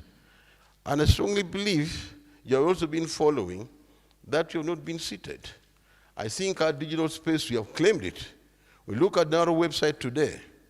Can you believe we're now having close to 1.7 million visits per month since August 2022? In the past, it was supposed to be a barren land. Today, as we talk, we find the visitors are coming all the way from the UK, the USA, even China. What are they looking for? Why are they coming to Naro? They're doing great works, but we need to support the unit. And the website is based on one-stop center for information and content of all the works being done by Naro. We have the Naro Twitter and Naro YouTube. And I've been told that when the YouTube can also be like a center for generating resources. Like when you look at the following during the Naro Mark conference, there are so many viewers. And so when you hit some target, you shall be earning money out of that. On fleet management, today as we talk, we have a fleet of 310 vehicles, besides motorcycles and tractors. But sadly, to note that more than 90% of the vehicles are over-aged, with a range of manufacture years of 1995 to 2022. But in the current financial year, I know you shall be able to complete the procurement of 60 new vehicles. The debate have been following it up. Under internal audit, I'd like to submit the scope of internal audit is to provide assurance and consulting services to Naro. Internal audit adds value to Naro in three core areas: internal audit oversight, the insight, the objectives. And of course, look at the reporting lines. They have been quite active to a point we have not had any problems. And Mr. Pierce, can you believe ever since I became the Director General of Naro, I've never appeared before PAC? Never appeared before PAC. So why? Of course, our internal audit, they registered quite a number of achievements in terms of governance. We look at strengthening internal audit function. They're creating us. They never used to have a director. Now we have somebody who even works like a director, talks like a director. We have approved governance documents. But of course they're saying, Mr. D, they're welcoming you. You're yet to submit the third quarter internal audit report to the Internal Auditor General. And the other outstanding issues that are recommending is the information and communications technology. They're saying lack of off-site backup facility for research data and information. But you're still planning. I know you're going to do a lot. Assets on asset management, and so on and so forth. On challenges, to the Director General, Dr. Yona Baguma, permit me to share with you that although Naro has gained momentum, recognition and appreciation in developing technologies and innovations that support the Green Industrialization Program, we are yet to contend with some of the following militating factors. One, lack of predictable and committed funding for agricultural research. Two, declining funding level. Three, asymmetric flow of information. Four, climate change and variability. Five, enhanced youth equation in engagement in agri entrepreneurship. Six, staff turnover. Seven, declining soil fertility to feed an ever fast-growing population. Seven, high population growth rate, which is commensurable to the agriculture growth rate. 8, pests and diseases, including invasive alien species, proliferation. 9, loss of narrow land due to encroachment, grabbing, and illegal. I know you're getting tired, and also getting tired a bit, but I'm about to end. And I'd like to make mention that Naro is still subject to criticisms, with many claiming lack of visibility in the public domain. I know we have tried to demystify the sentiments, but they keep on creeping in. I'm referring to these matter to suggest that greater efforts are still needed to translocate our technologies and innovations to users who need it most to improve our public image and being more accountable. I have a schedule because according to Director of Human Resources, I'm supposed to hand over the office to you, the items that I've declared here for you to take note of. But before I end, I'd like to conclude. And as I exit, allow me to share with you some of the lessons I've learned, and I wish you to keep them in your hearts. One, on knowledge.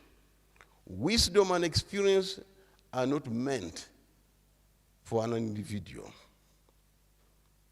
Two, courage is resistance to fear. Mastery of fear is not absence of fear.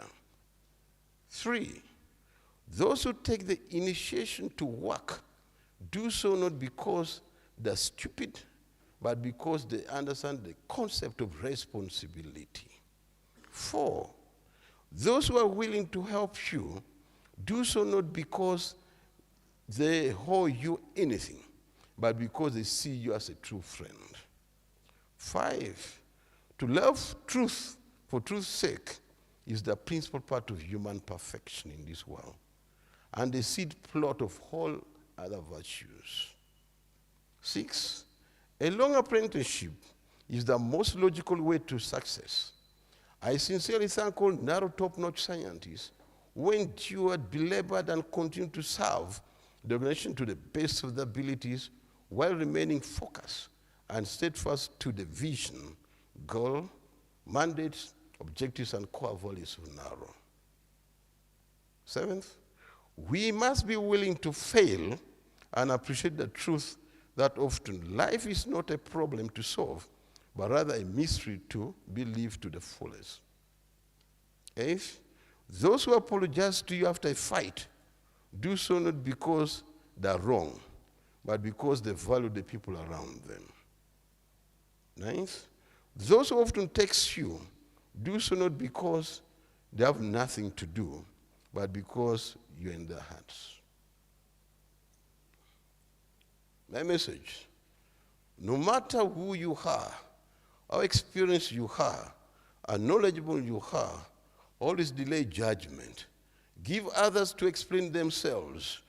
What you see may not be the reality. Never conclude for others.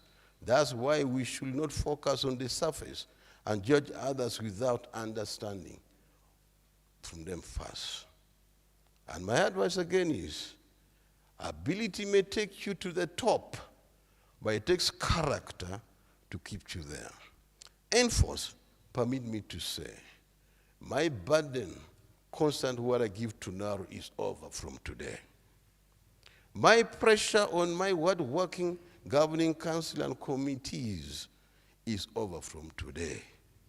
My pressure on my sector is over, and disturbance on my dear Naro staff is as well over from today.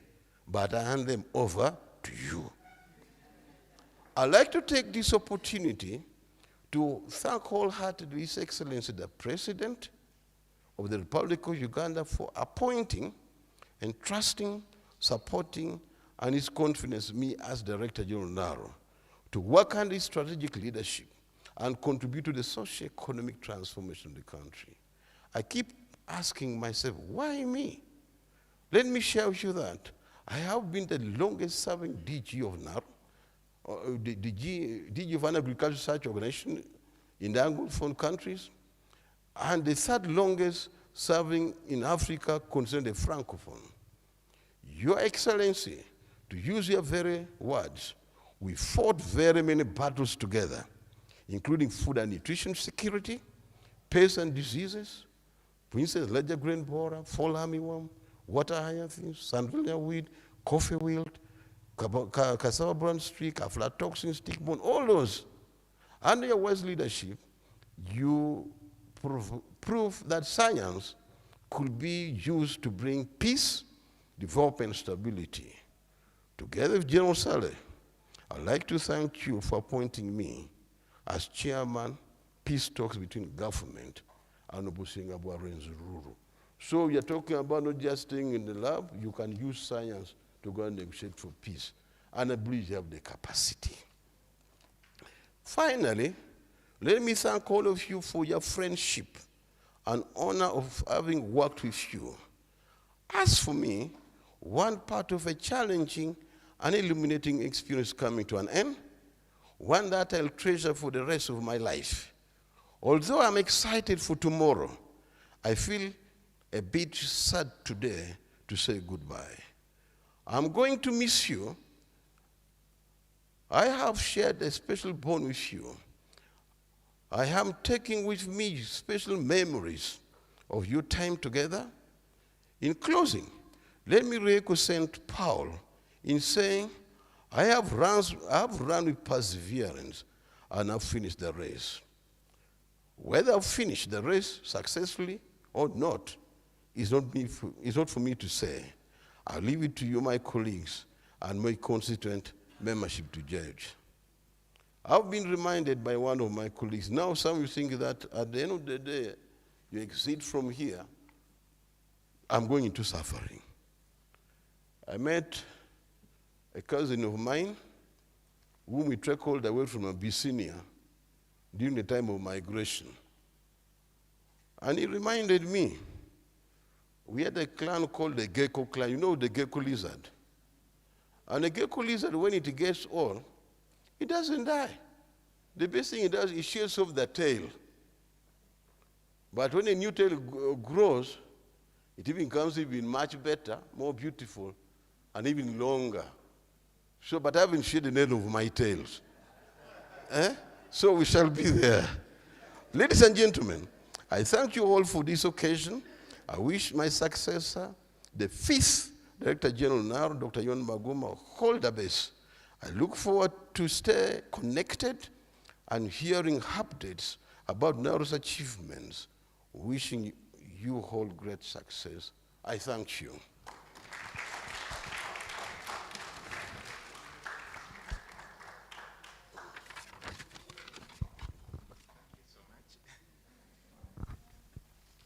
Yes, we can clap for him once more.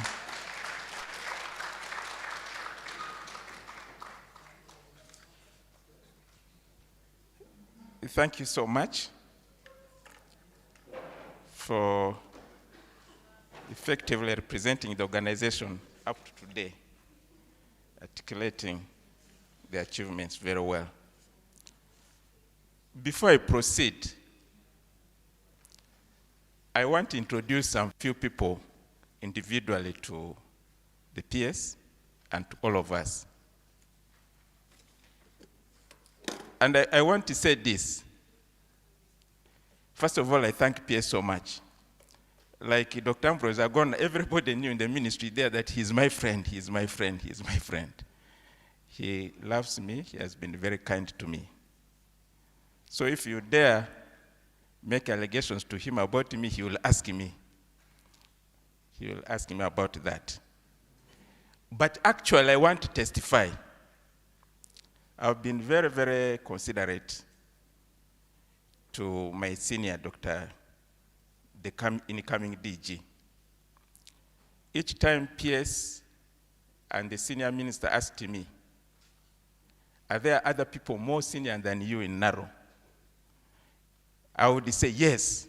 Then I will mention Dr. Yona. He's very senior. They got to know me first. So there are individuals also I need to introduce so that next time they ask me, they should know these other people also exist.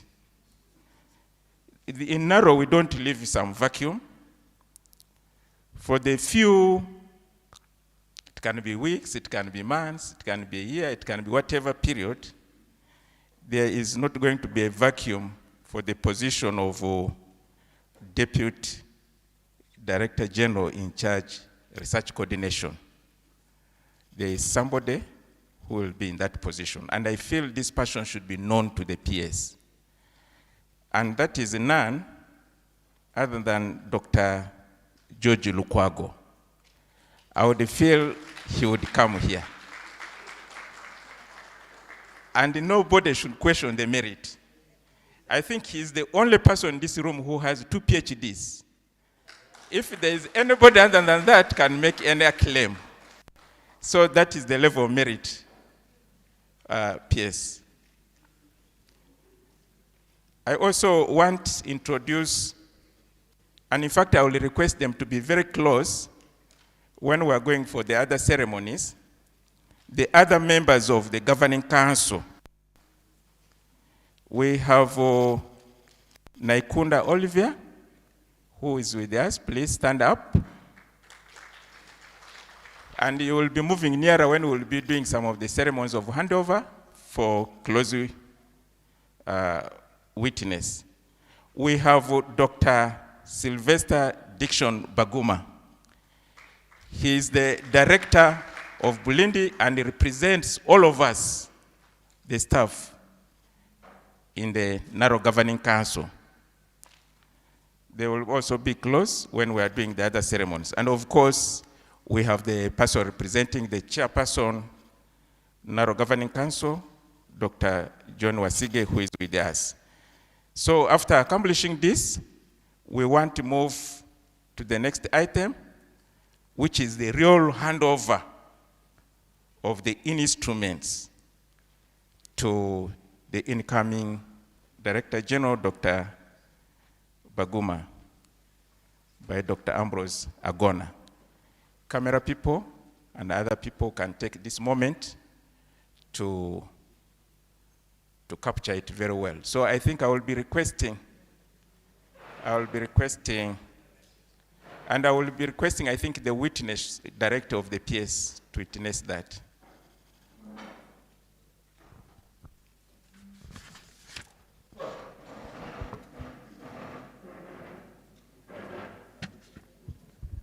And of course, the chair also, Naro Governing Council, you don't move away, you are part of it.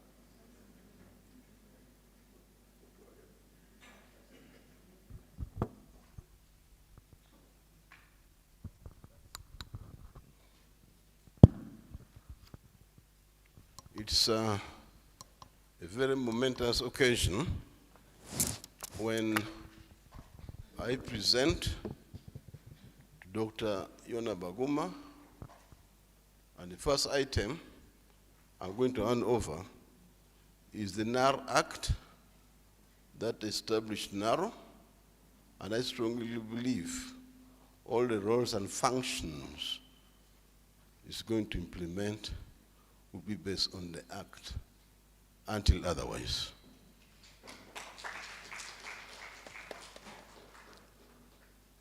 Then 2, we know the apex body in Naro is the Naro Governing Council, and definitely he's the secretary of the council, and he reports to the council, and allow me to present to him the council charter.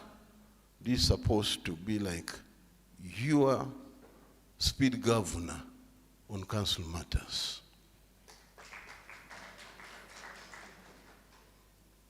Definitely it's important to have an act in place. But there must also be guiding policies when it comes to implementation. And on this day, I'd like to present you the National Agricultural Research Policy.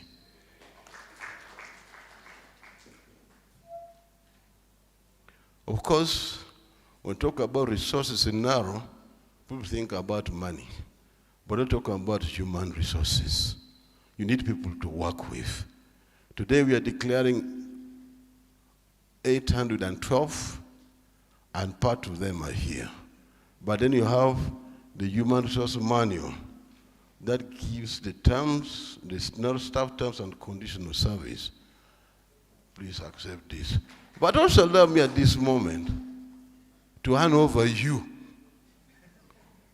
who belong to Naro by standing up, and I present you to him and I hand you over. This is just representation. And of course, to implement what Naro does well, you need a strategic plan. We have the 2020, 21, 2024, or 25 strategic plan. That rhymes with the NDP 3 plan I'd like to present to you, and you make sure you implement all those plans to detail. Earlier on, we had developed a 10-year strategic plan of 2018 to 2019 to 2027, 2028. That guides all your thoughts together. That matches exactly the country demands in terms of agro-industrialization, in terms of feeding the nation, in terms of creating the job, and creating those institutions for the uptake of your technologies. I present you the Naro strategic plan.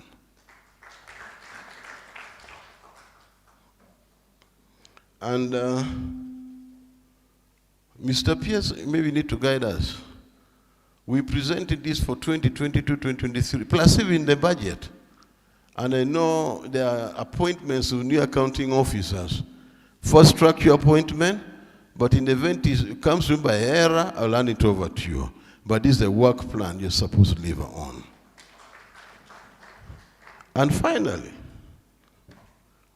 this is called the seal of authority. It's like the coat of arms. It gets stolen, your first stop will be where? Luzira. This is the seal. This is the authority. Misuse can take you behind bars. So keep that, but not under your bed, but keep in a safe place in the office. Thank you. So I think I've done my job. And as I said, if I've been disturbing you today, it's all over. You have somebody now, you're Panadol, to report to. Thank you very much. Dr. Yona Waguma, you're welcome into leadership. Thank you so much. And thank you. Good thing it's here. Good here. The report, are they signing it? Good here. The report is here.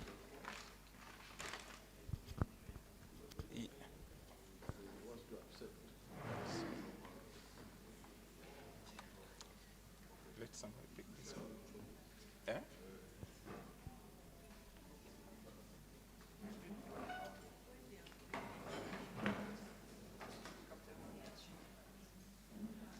Okay, there's a public demand, especially from the media, that they didn't capture the handshake from the outgoing and the incoming. You could step briefly and greet and handshake. That they didn't capture, they missed. You stand, the other two will stand, you do it.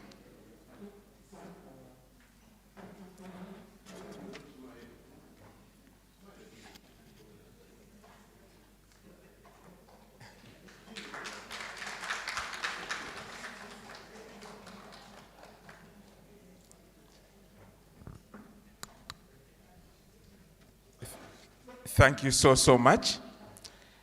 I will now take this moment to invite the Director General to make an acceptance speech.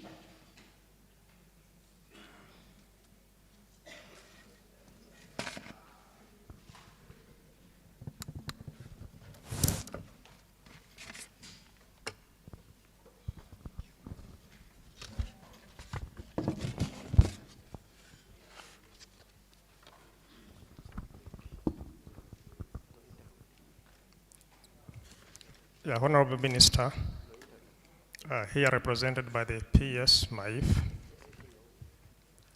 the Chairman Narogaso here present,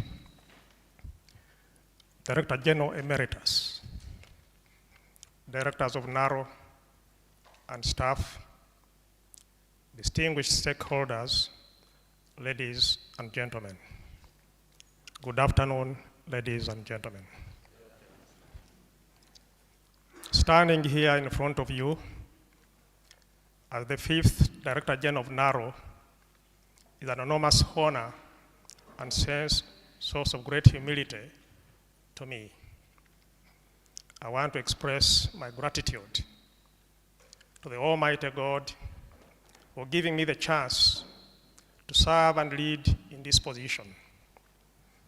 I would also like to express my gratitude to the Naro Governing Council and the appointing authority, Honorable Frank Tumwebaze, Minister of Agriculture, Administration and Fisheries, for giving me the role of Director General for Naro.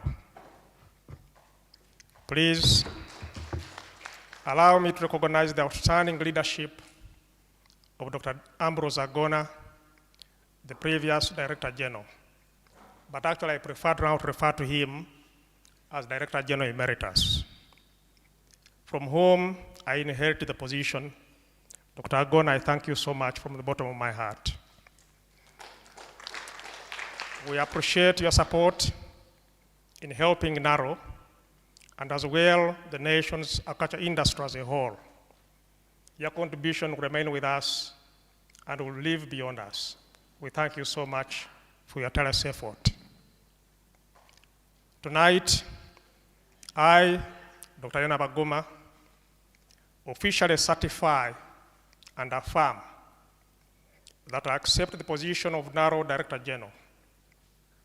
I fully understand the work that needs to be done and pledge to perform my duties in that capacity in order to accomplish Naro's purpose.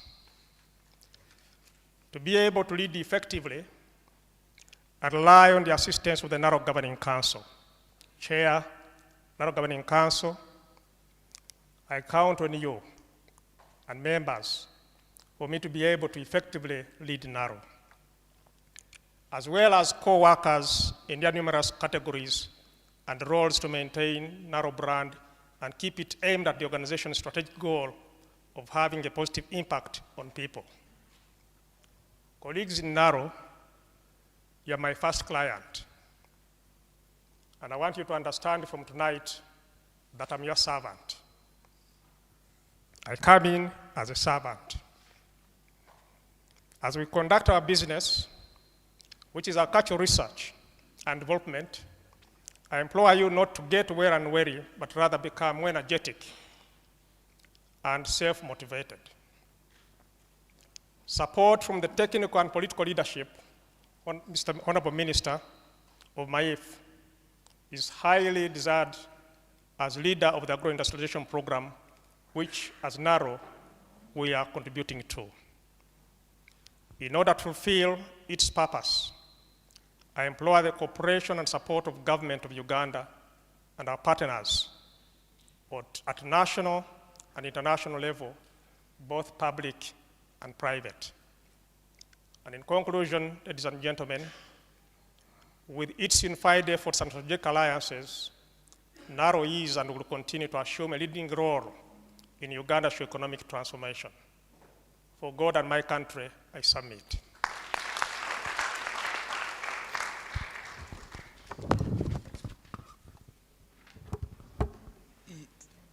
Thank you so much. We give him another round of applause. So without wasting time, the next in the program should be the signing off of the handover report, which I think DG is already doing, and the media people can capture that process, the signing of the report. DG would do the ceremonial signing, then the rest of the pages you can sign later.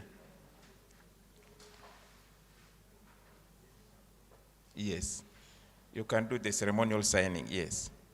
The other pages you sign it.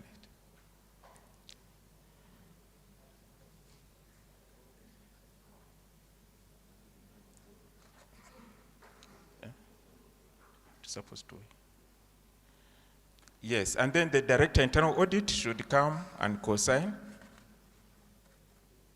Director Internal Audit, you come this way.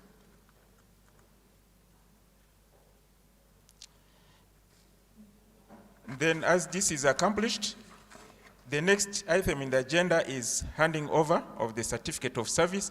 I will call the other council members to join here because this is now really giving the certificate. The two other council members who are on that side can cross this way and join the permanent secretary who is the guest of honor and the chair Naro Governing Council in handing over this. Could you come, please? Could you come?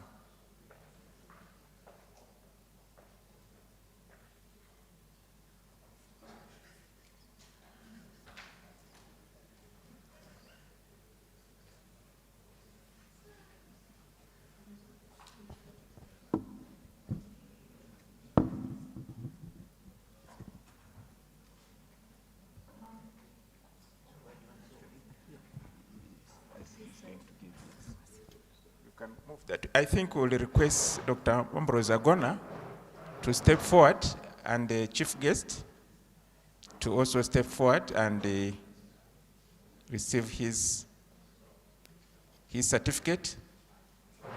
And the other members of the council can move nearer and witness this activity.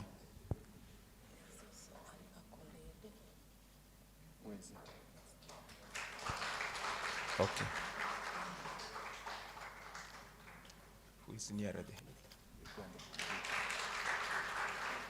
Okay, in addition to the certificate, there is an accolade that also he has to receive it. And I think that one will read the words there.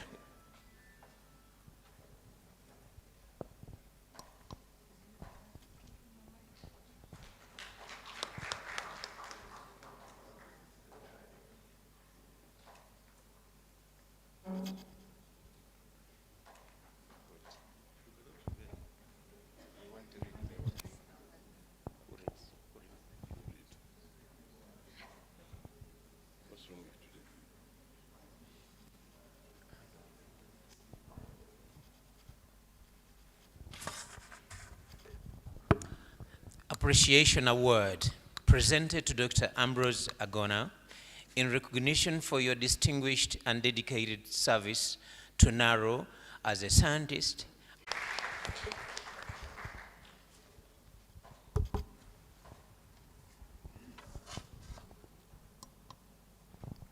Okay. Now, without wasting time, for the interest of also time, I want to invite now the Director General, who will, on the other hand, invite the Chair Naro Governing Council, who will invite the chief guest in the next few minutes. And I thank you all for reaching this end. I thank PS for the endurance.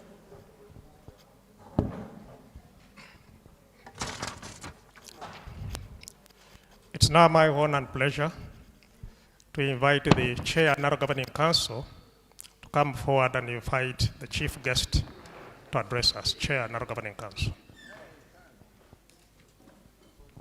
Thank you, DG.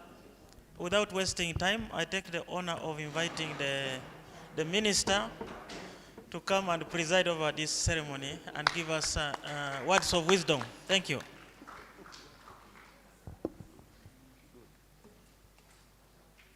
I'm not the minister, I'm representing the minister because there's press here. So if you are not very clear, you could have a very serious problem. The outgoing, or as you would prefer to call him, Director General Emeritus, Dr. Ambrose Agona, the incoming or the new Director General, Dr. Yona Baguma, the Chair of the Governing Council, various leaders of Naro, distinguished ladies and gentlemen, good evening.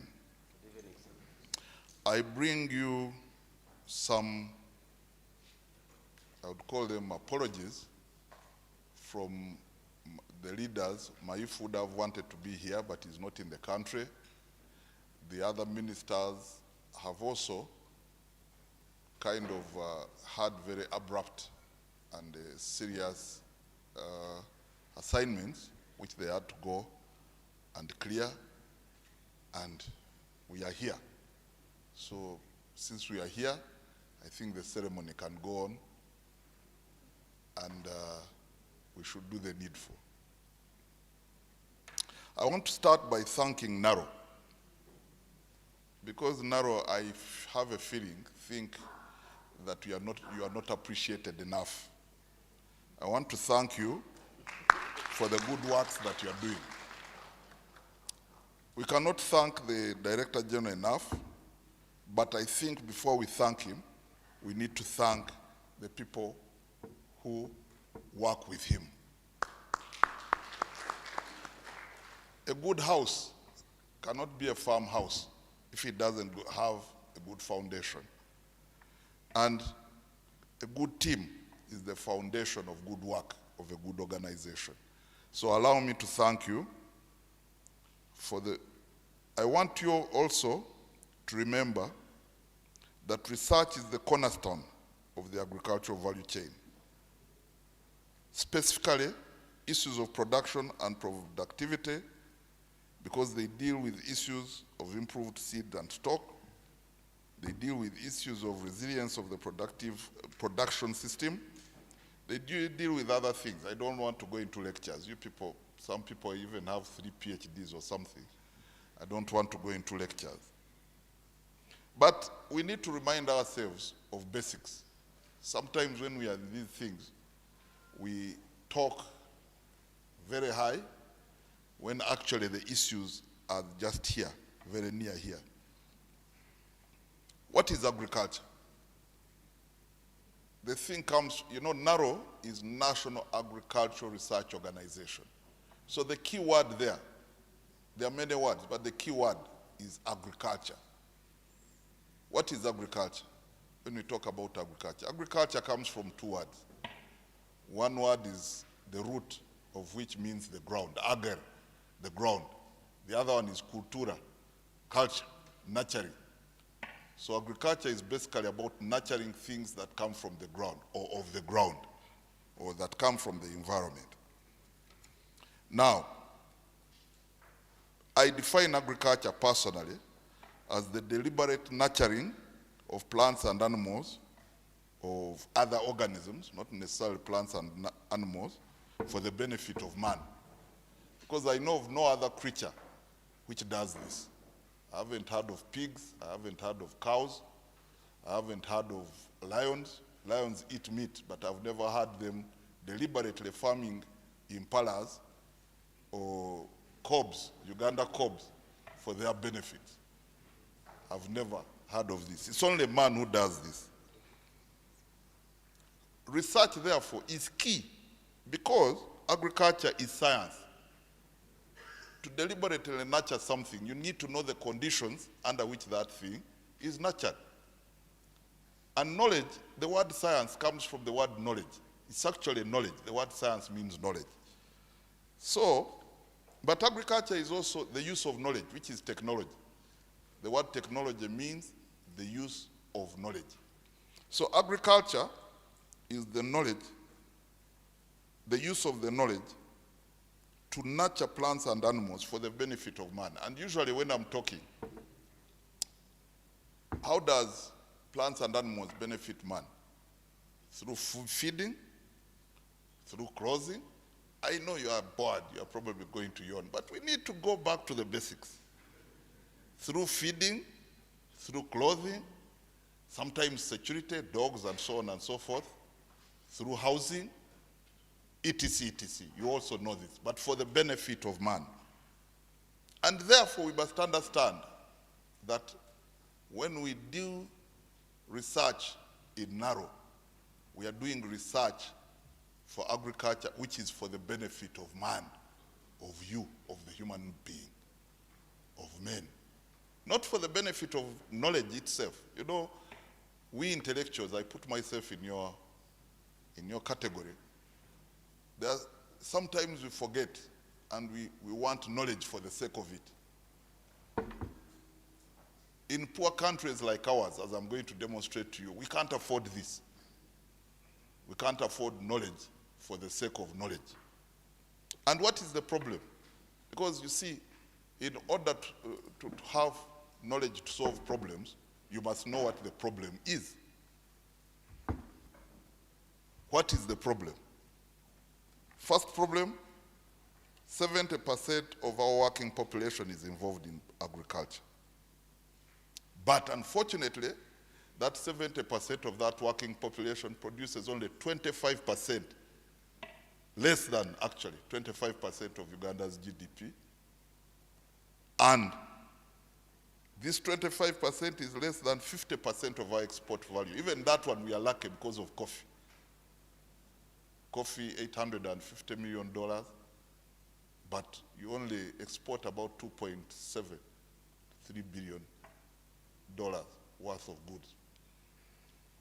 What does this mean? It means that many people toil for very long to produce very little value.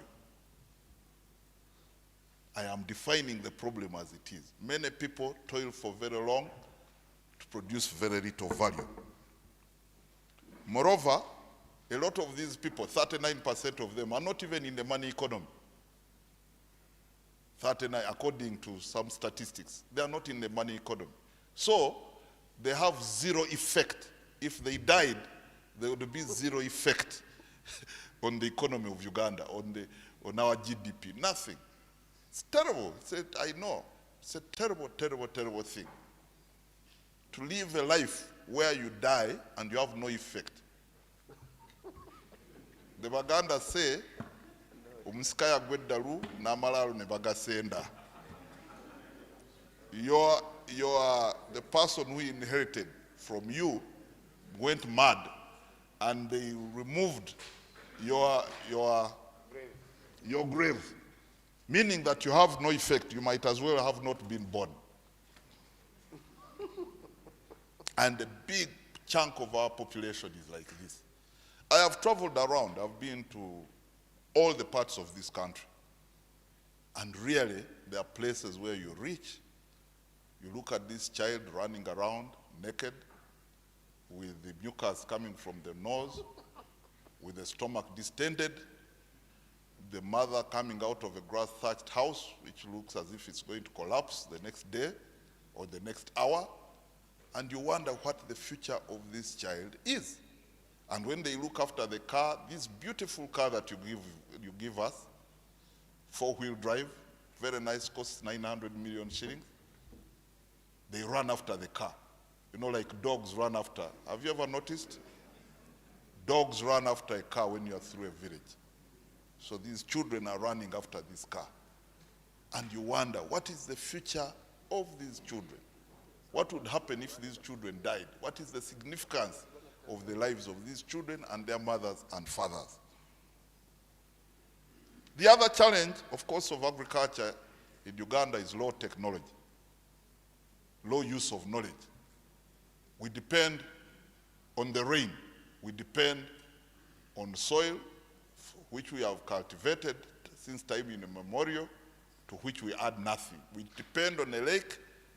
The only thing we do is to put soldiers into this lake and beat up people so that they don't, fisher folk, the capture fisher folk are nothing more than, I would call them hunters and gatherers. The most rudimentary means of existence that is available to man. Right now, recently I passed through Lukaya to buy. I say, Auntie kumwezi, ebyenyanja bivula. That's what they told me. No science at all. Yes, the science of doing that, but there's no science, because the use of science, technology, means you control knowledge. You use knowledge in a controlled way. These guys don't have any knowledge. Therefore, they have information, but do they have knowledge? You are the man who knows these things. They have information, but do they actually know knowledge? Do they have knowledge? Can they use the information they have? No. Of course, there are other problems which are outside ourselves. The problem with climate and other conditions. The problems of increasing population. The unfortunate thing about poor people is that they are breeders. And this, by the way, comes out of their condition. I don't know whether you scientists think about these things, because they come out of their condition. Poor people produce many children because insurance, as an insurance, because they are not sure that the children they produce are going to survive. So they produce children for two reasons. One, for labor, and two, to ensure that at least if the children are killed by some of these other diseases, at least a few will survive. I have an aunt who lost 7 children, and she went mad, unfortunately. 7 children. All childhood nutrition, childhood disease, preventable things. But unfortunately now, I say unfortunate, we brought universal immunization and vaccination, isn't it? So children are surviving. Unfortunately, we have more hospitals, so women are producing live children. Unfortunately, we have a bit better nutrition, so children are surviving. More children are surviving. I call it fortunate, but it's also unfortunate, because we don't have the attendant capacity to look after these children. We are producing children, we can't look after them. There are also other economic conditions. Russians are shooting at Ukrainians. And here, Ugandans are suffering because Russians are shooting at Ukrainians. I wonder what would happen if Chinese were shooting at Americans. I think Ugandans would become extinct, isn't it? Very, very serious problems. And of course, problems of reduced resources. You've been complaining about money for research, nini, everywhere I go. And you have a new breed of permanent secretaries, I can tell you. I am in the school of thought which I actually follow a bit of the economics of Gobi, of Dr. Gobi. The problem is not money. The problem is knowing what to use the money for. There's nothing as bad as giving money to a fool. You cause inflation when you give money to an idiot. So you'd rather not have money, but have good plans.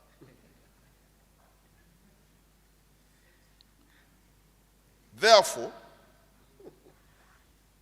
research is critical. It's a critical part of the planning for agriculture.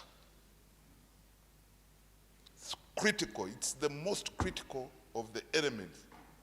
Because if we agree that agriculture is science, it's based on science, it's based on technology, therefore, knowledge is the critical factor that changes everything. And indeed, the basic problem of Uganda's agriculture is lack of knowledge. Lack of knowledge. People who are romantic, they talk about this, they talk about the other, but the problem is lack of knowing what to plant, lack of knowing how to plant it, or what to look after. Kwa Kiswahili wanaita kufuga, what to look after, animals or pigs or whatever, what varieties, what is productive, how can I keep it, how can I maximize its production. The average yield of milk in Uganda's cows, the vets will bear me out, I think it's 2 liters, 4 cups. 4 cups of milk. This man runs after cows day in, day out. The other day I saw goats in Karamoja, which they call cows. Millions of goats. Smaller than my Boer goats. I have some Boer goats. They call them cows, that they rustle these things. Now, what are you rustling? Huh? So Naro's work is cut out. A Naro Director General must be able to lead. First of all, he must understand what I've just talked about.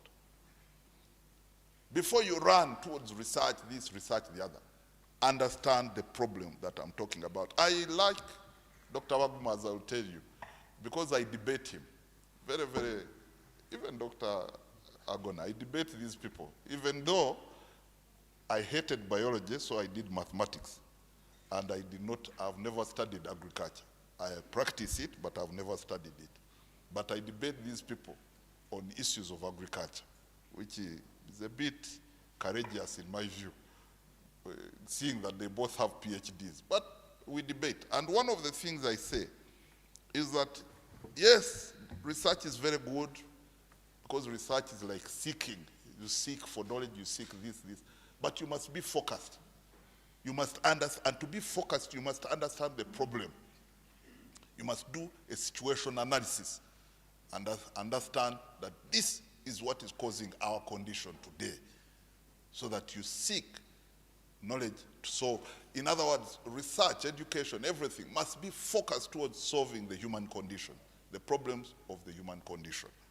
Only rich people have the luxury of researching without this as their aim. So you must understand the national strategic goals, which is to transform Uganda from a peasant to a middle-income society through modernization and change into a knowledge society.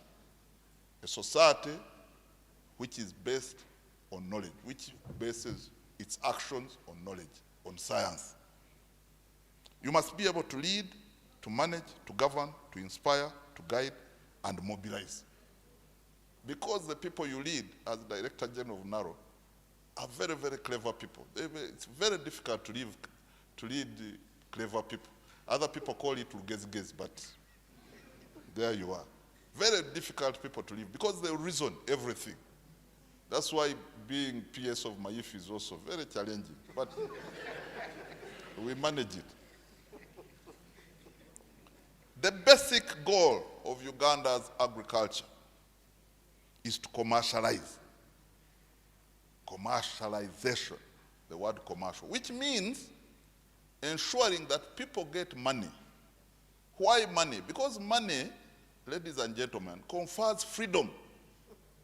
Freedom. You see, you cannot exchange matoke in Karamoja because Karamojong don't eat matoke. So if you are coming from Buganda here and you are saying, I want a cow, and you go to Karamoja with matoke, you'll come back with the matoke. But if you went there with money, you'll have money. Therefore, the only way you can get money is to commercialize. And the best way of commercializing, money confers freedom to do what you want. Money confers independent value on what you do. It's very simple. You know, these economists, value of money, this simple concept to be able to understand that people need money because they must have freedom to do whatever they want when they want to do it. And freedom is the epitome of self-actualization, isn't it? If you don't have the freedom to do what you want, then really you are nothing more than a dog or a chicken. Yes, you must have freedom to do. That's why we fought. So productivity, very, very important for commercialization, production, but to produce what? Market-driven varieties. I always talk about mangoes. In Uganda, and call it some parts of the east, they produce mangoes. So, government, in its wisdom, creates Teju, that factory in Soroti. But people forget, and in Afande Sale tries something in Kapeka. But people forget that the biggest variety of mango you produce here is Kagogwa. Which mango, when you eat it, you remember, it puts fiber in your teeth. And that mango, one, does not have a lot of juice. It is very small and it is seasonal. Does not preserve very well. So, yes, we are producing mangoes, but no, you cannot. I've never seen, I lived in Europe for some time, and I did not see anybody eating kagogwa in Europe. Yeah? Never. So you say, but these people told me to grow mangoes. Yes, but did they tell you what mangoes to grow? No. Good production methods. What is it that I can use to ensure that I produce enough? Then, of course, conformity to international standards. I'll tell you, ladies and gentlemen, that there are 3 issues in Uganda's our efforts to export. 3 issues: lack of volume, lack of good varieties to export, and non-conformity to international sanitary and phytosanitary standards. 3, and all these are solved by you people. Naro must answer the imperative of commercialization and the imperative of resilience of the production system, and of course the imperative of productivity within the production system. I'm giving Naro the charge. You know, when Jesus was going back, he said, I now charge you to do A, B, C, D. I'm not going away, but you must answer the imperative of commercialization. You must answer the strategic imperative of resilience and productivity in the production system. You must be able to give relevant technologies, appropriate technologies to the people. Appropriate technologies. In other words, your research must be geared, must be connected, must be in sync with the production system, with the requirements and demands of the production system. This is obvious. It's obvious, it is important. It is critical. I don't want to go into very many do this, do the other, but the strategic direction must be to link Naro to the weaknesses, to link Naro to the solution of the weaknesses of the production system. All the other things are wasting time. All these things are wasting time. If, for example, I'll give you an example. We want to commercialize agriculture in Karamoja. Now, if you want to commercialize agriculture in Karamoja, you must find a way of changing the breed of cow in Karamoja. Because as long as you have the Karamojong cow, you will never commercialize in Karamoja. Okay, I have seen projects fostering resilience pastoralism. Stupidity. This is stupidity. Fostering resilience pastoralism. Why? So that you have small goats which produce 1.5 liters of milk, which actually, because of their size and the way they are, those cows actually attract raiding. Because the only way you can get enough money out of them is by numbers, not by unit value. So in an indirect way, you are actually fostering the very thing you want to end. Karamoja has the best land. I was there with that man there. Very, very good land. So we think, let us mechanize. Mechanize how? Some people think oxen. But if you put oxen, people will raid them. And moreover, oxen eat. So if you don't have pasture, you're putting more strain on the land.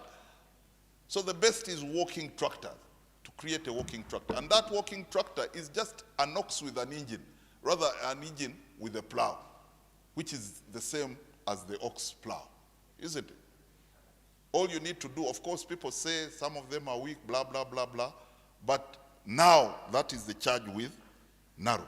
Because if you can have an ox pulling a plow, certainly you can have an engine pulling a plow.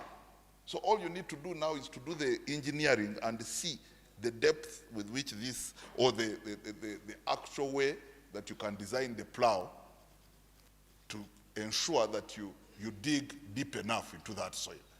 Suitability, functionalism, I think that's what they call it in design. To be functional. Simple, but don't go in the air. design this. Long papers with long, papers with long, what do they call it? Long titles, but with very little meaning, isn't it? I debate these issues with Dr. Baguma there and the emeritus here, and I'm fortunate that these people tolerate me because we talk for a long time. I sometimes notice they are yawning because they become bored at some point. But I have said that for me, I am not, by the way, I'm neither a soldier, okay, I'm a major general, but I'm not a soldier, I'm a revolutionary, I'm not a public servant. I'm a revolutionary. Mine is to change society and ensure that my people survive. I'm not here because I want to be a permanent secretary. I was actually chosen.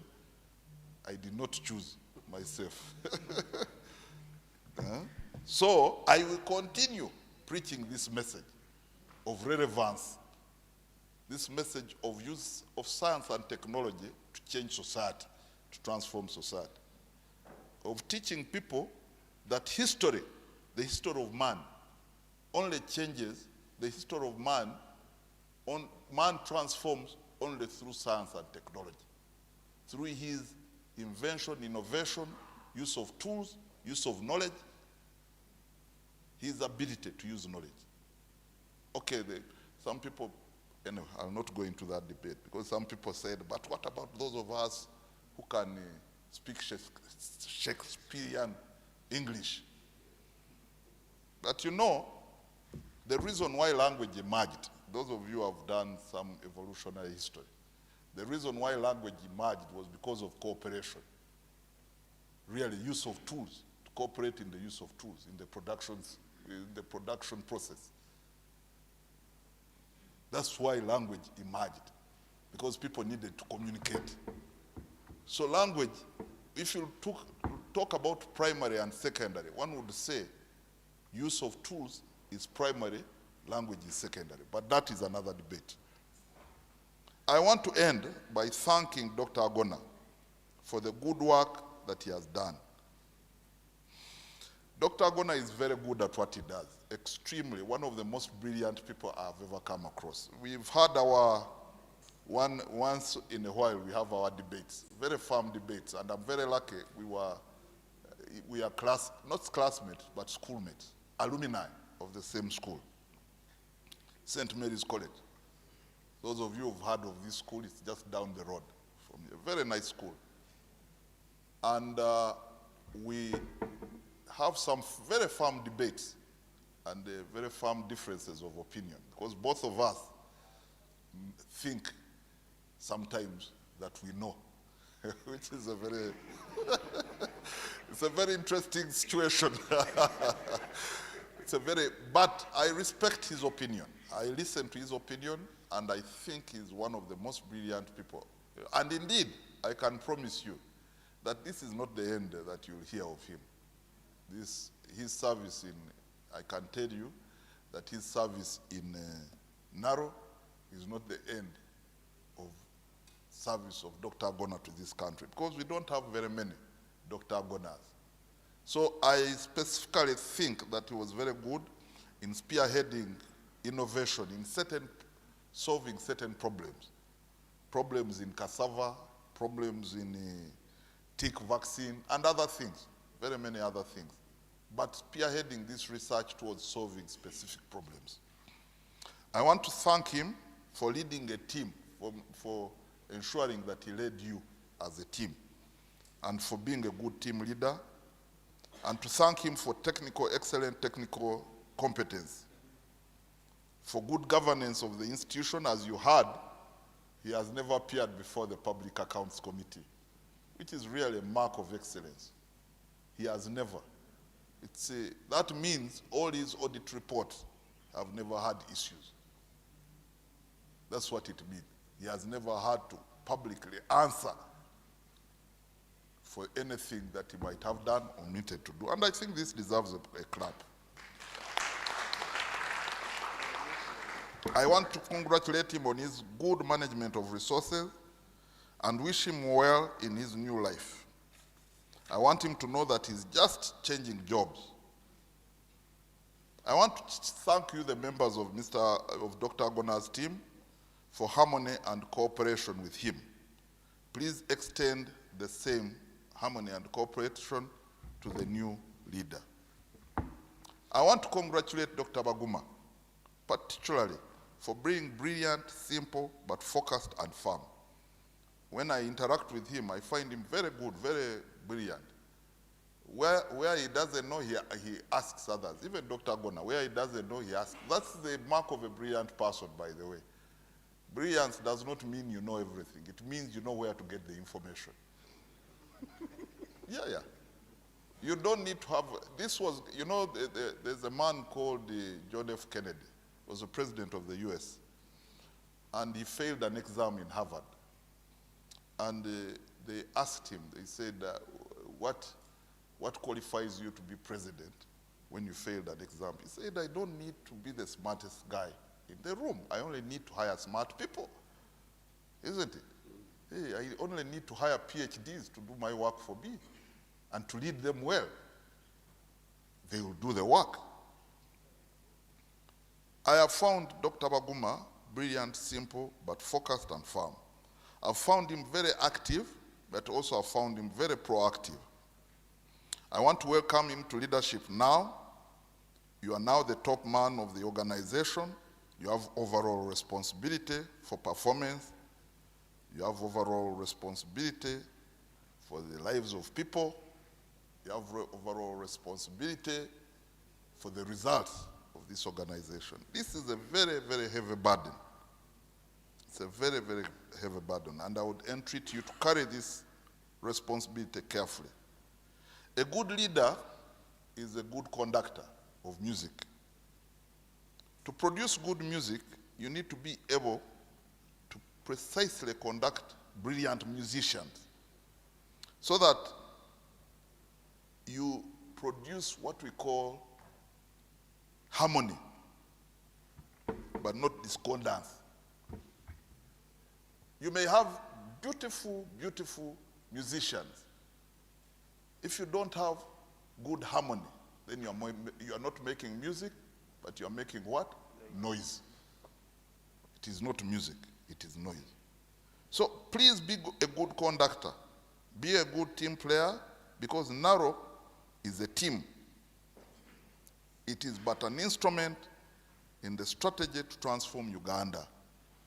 Naro research must be team-led research. It must be research which connects to each other. It must be research which solves problems which are cross-cutting. I can give you examples at the risk of boring you again. You see, people come to our place, Rukunji, and they bring us cows called Frisians. Now they forget that Frisians eat a lot, and we have very small pieces of land in Rukunji. So if you bring a Frisian to Rukunji and you give it out to us, you are actually causing hunger, because we won't have enough food to feed it. So it is going to affect. Now, if you bring a cow like a Jersey, which is hardy, resilient, because the Frisian is also very temperamental in terms of looking after it, isn't it, you vets? You need to look after it like you look after just a newly married either gentleman or woman, and so on and so forth. But a Jersey is a hardy animal. It does not eat as much. It produces milk with high butter fat content. So, when you are doing your research, please, you now have to go into social issues. The size of land, the structure of our society, the structure of our families, our land holding, the children, as soon as you are a certain age, your father divides a little piece for you, etc., etc. Please, be a good conductor. Be a good team player. Understand how to connect various strands of your knowledge to produce a strategic good that is going to help your country. Coordinate and harmonize in order to synergize. Remember, we are there for you. And this, I have said this before, I will say it again. Please take your place at the high table of MAIF leadership. Take your place at the high table of MAIF's leadership. Because that's where we decide what is happening, what is going to happen. Don't be away from us. I will never be the Director General of Naro, God willing, because it's not a very thankful job. It's not a very nice, it's a very, very dangerous job. I will never be. So don't fear. Come, sit, give your opinion, and debate with others about this opinion. Don't fear. Don't fear. And by the way, for the first time, I think, in history, you have a fairly well-educated and knowledgeable group at the helm of your agriculture. So don't fear to debate these people. Don't fear. And don't think that these people will not understand your papers. You'll be shocked. You'll be surprised. Just give them the knowledge. Explain this knowledge, and you'll be surprised at the product. Finally, be simple, be approachable, and understand, in the words of, in ancient Rome, people used to, the proconsul, the Roman proconsul was the supreme of Rome. But he would be given two things. One, a chariot, and in this chariot, there would be a slave. And the work of this slave was to remind this boss, this general, this huge man, Major General, I think, or some other rank like that, PS and so on, to remind him that, my friend, you are nothing but a man. You are a normal human being. So you big people, when you are up there, remember, actually, when I used to teach, I used to tell people that the best way of really understanding this concept is you wake up naked in the morning and stand before the mirror. Because when you stand before the mirror naked, these coats lie to us. When you're lying, you look more handsome than you are. These clothes look strange. But when you are in front of a mirror naked, that is you. That is original, you. Those places you think are very big are actually not very big. Those other places you think are very handsome are actually not very handsome. Those who think you're beautiful, that is you before the makeup, before the clothes, before anything. And that is the image you must carry around the whole day, because that is you. Every time you have these airs and you are tempted to think that you are this or the other, remember that image of yours naked before that mirror. Remember, be approachable, execute your mission diligently, understanding that we hold, and this is a thing which I hold dear, we all hold public office in trust for the citizens, the people of Uganda.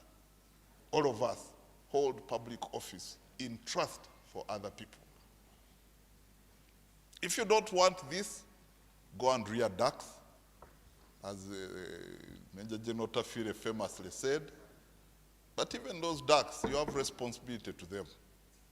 You have responsibility to them, because there's a law against cruelty to animals.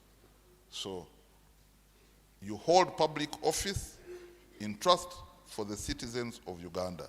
Your work means nothing. I repeat, your work means nothing, Dr. Baguma, if it does not help to transform the common man, the farmer, and the peasant. I want to repeat this. Your work and all your work, you distinguished ladies and gentlemen, means nothing if it adds nothing to the GDP of Uganda, if it does not reduce on the 39% of our people who are not in the money economy, if it does not reduce on the 70% of the people who are in unproductive agriculture, if it does not increase agricultural GDP, if it does not increase our GDP, it is nothing. Those papers you write mean nothing. We could as well use them for the other place to do the other thing. You know what I'm talking about? Yes.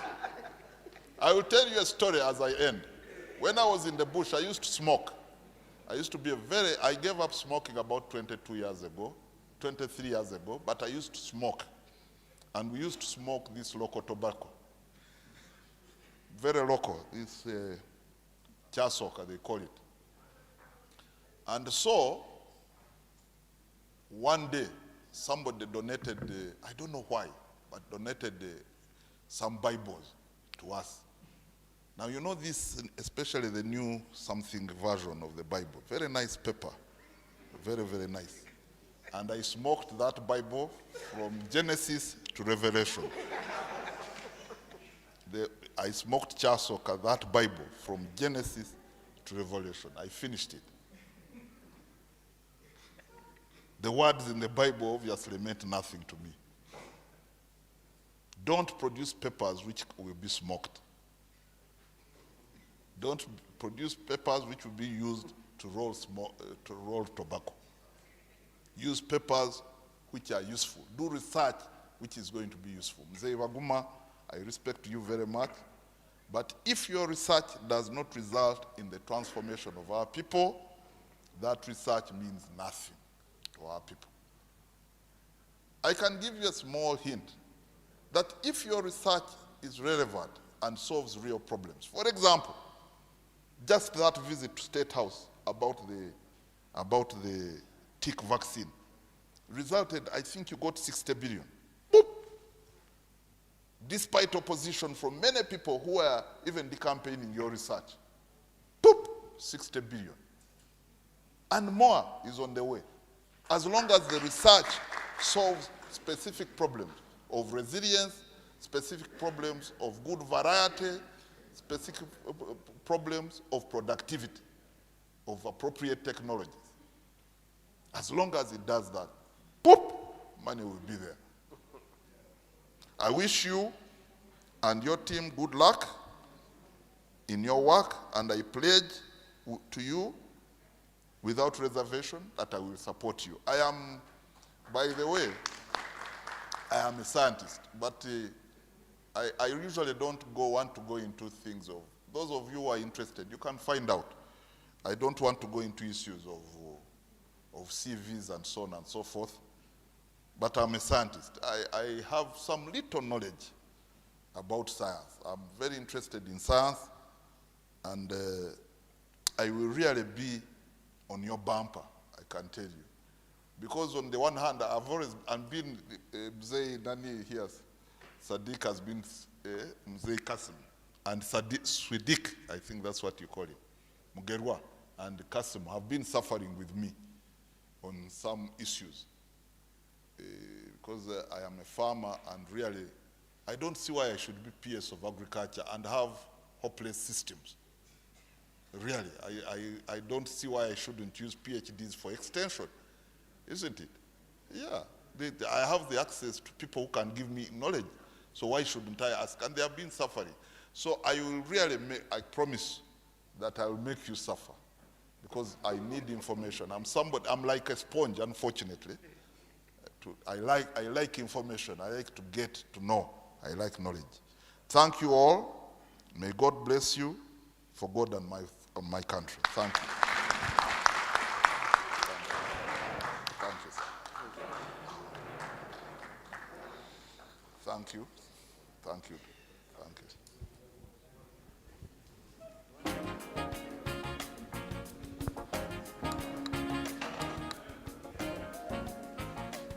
Yeah, I think this has turned out to be an inspirational talk, and we thank PS so much for your inspirational words. Words of wisdom, words of guidance, words of inspiration. Can we clap for him properly? The next session will be for some photo, and we have these combinations and permutations. Quickly, we'll have a photo of Dr. Ambrose and Dr. Yona alone quickly, just here. Maybe just without any other persons in the background, but two of you. After that, two of you will do together with the PS, or the chief guest. After that, two of you, PS, and the members of council who are here will do it. After that, the outgoing and the incoming DGs will do with the directors of research. After that, the outgoing DG and the incoming DG will do with the TPM, that is the directors of secretariat.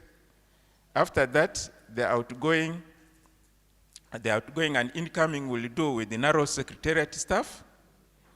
And then after that, everyone here will do together. But also I will squeeze one where me, Dr. Lukwago, and the two DGs. You get it? Because now, yes, yeah, surely now, that one should not miss. That combination, I'm adding it. So quickly, can we do that so that we release PS?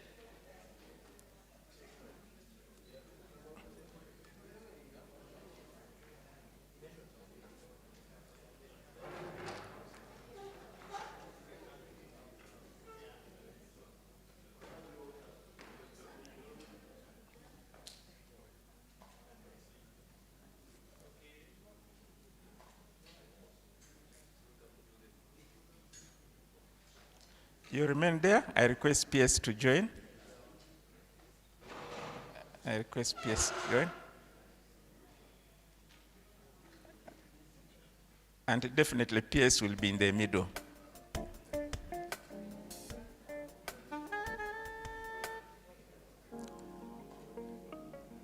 Then the members of council should prepare to join them. Members of council, I have seen Dr. Wasige also getting out. Where is around? Members of council, please join this. Where is the other member of council? She has stepped out.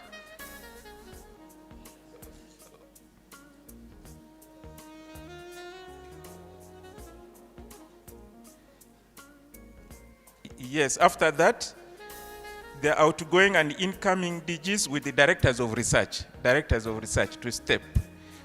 Dr. Dixon Baguma will remain. Eh? You can remain with them. Okay. Oh, we can release you? Okay. But, okay. No, but with these directors, PSC remain around.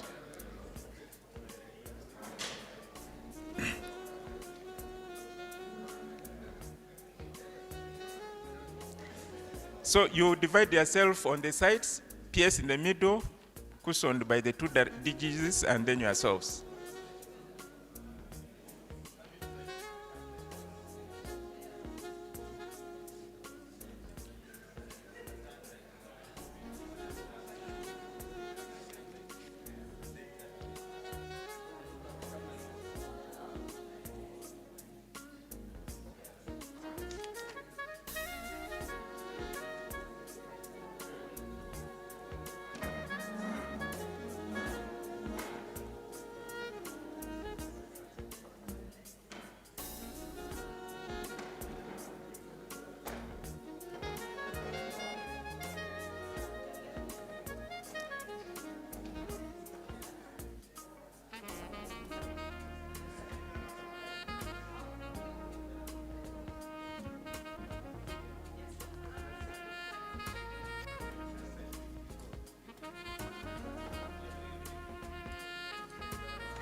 So, PS, could the PS be seated, probably? PS. Are you okay? Okay. Okay.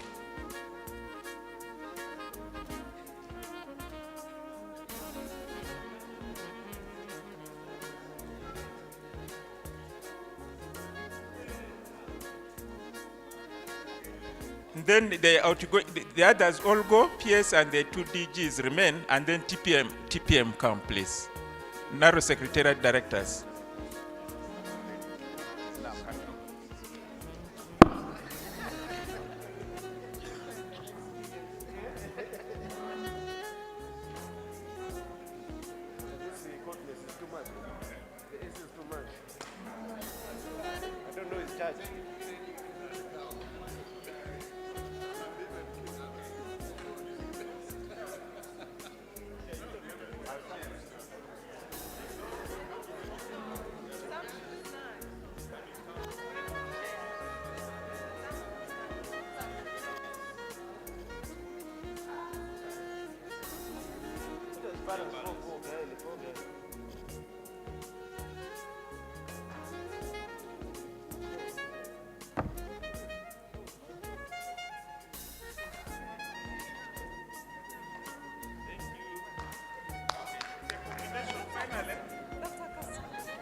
NAROSEC staff. The one council member came. Could the council members come back quickly? Quickly now, quickly, please. Send up to this time. Council members come quickly before PS lifts away and the 2 DGs. Where is Dixon again now? Dixon is gone?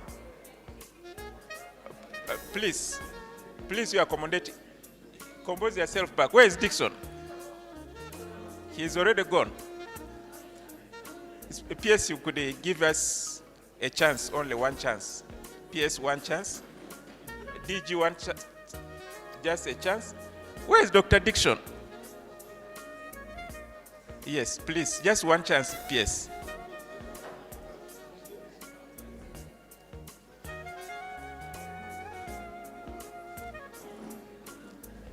Good. Yes, but Dixon, where is Dixon? Has gone out? Okay, you can take this at least. Okay, all NAROSEC staff will join immediately. All NAROSEC staff will join immediately.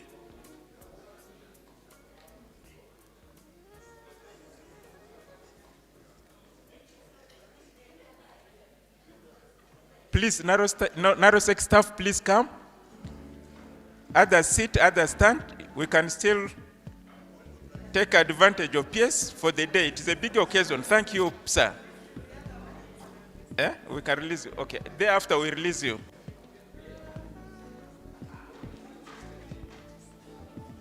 All NAROSEC staff, please. All NAROSEC staff. All NAROSEC, it means even the directors of NAROSEC, please come.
Thank you so much.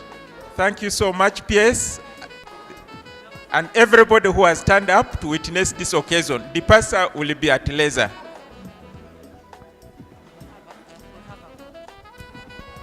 Excuse, there's a cocktail. There's a cocktail and the departure will be at leisure. So we go to the cocktail venue. From here we move to the cocktail venue.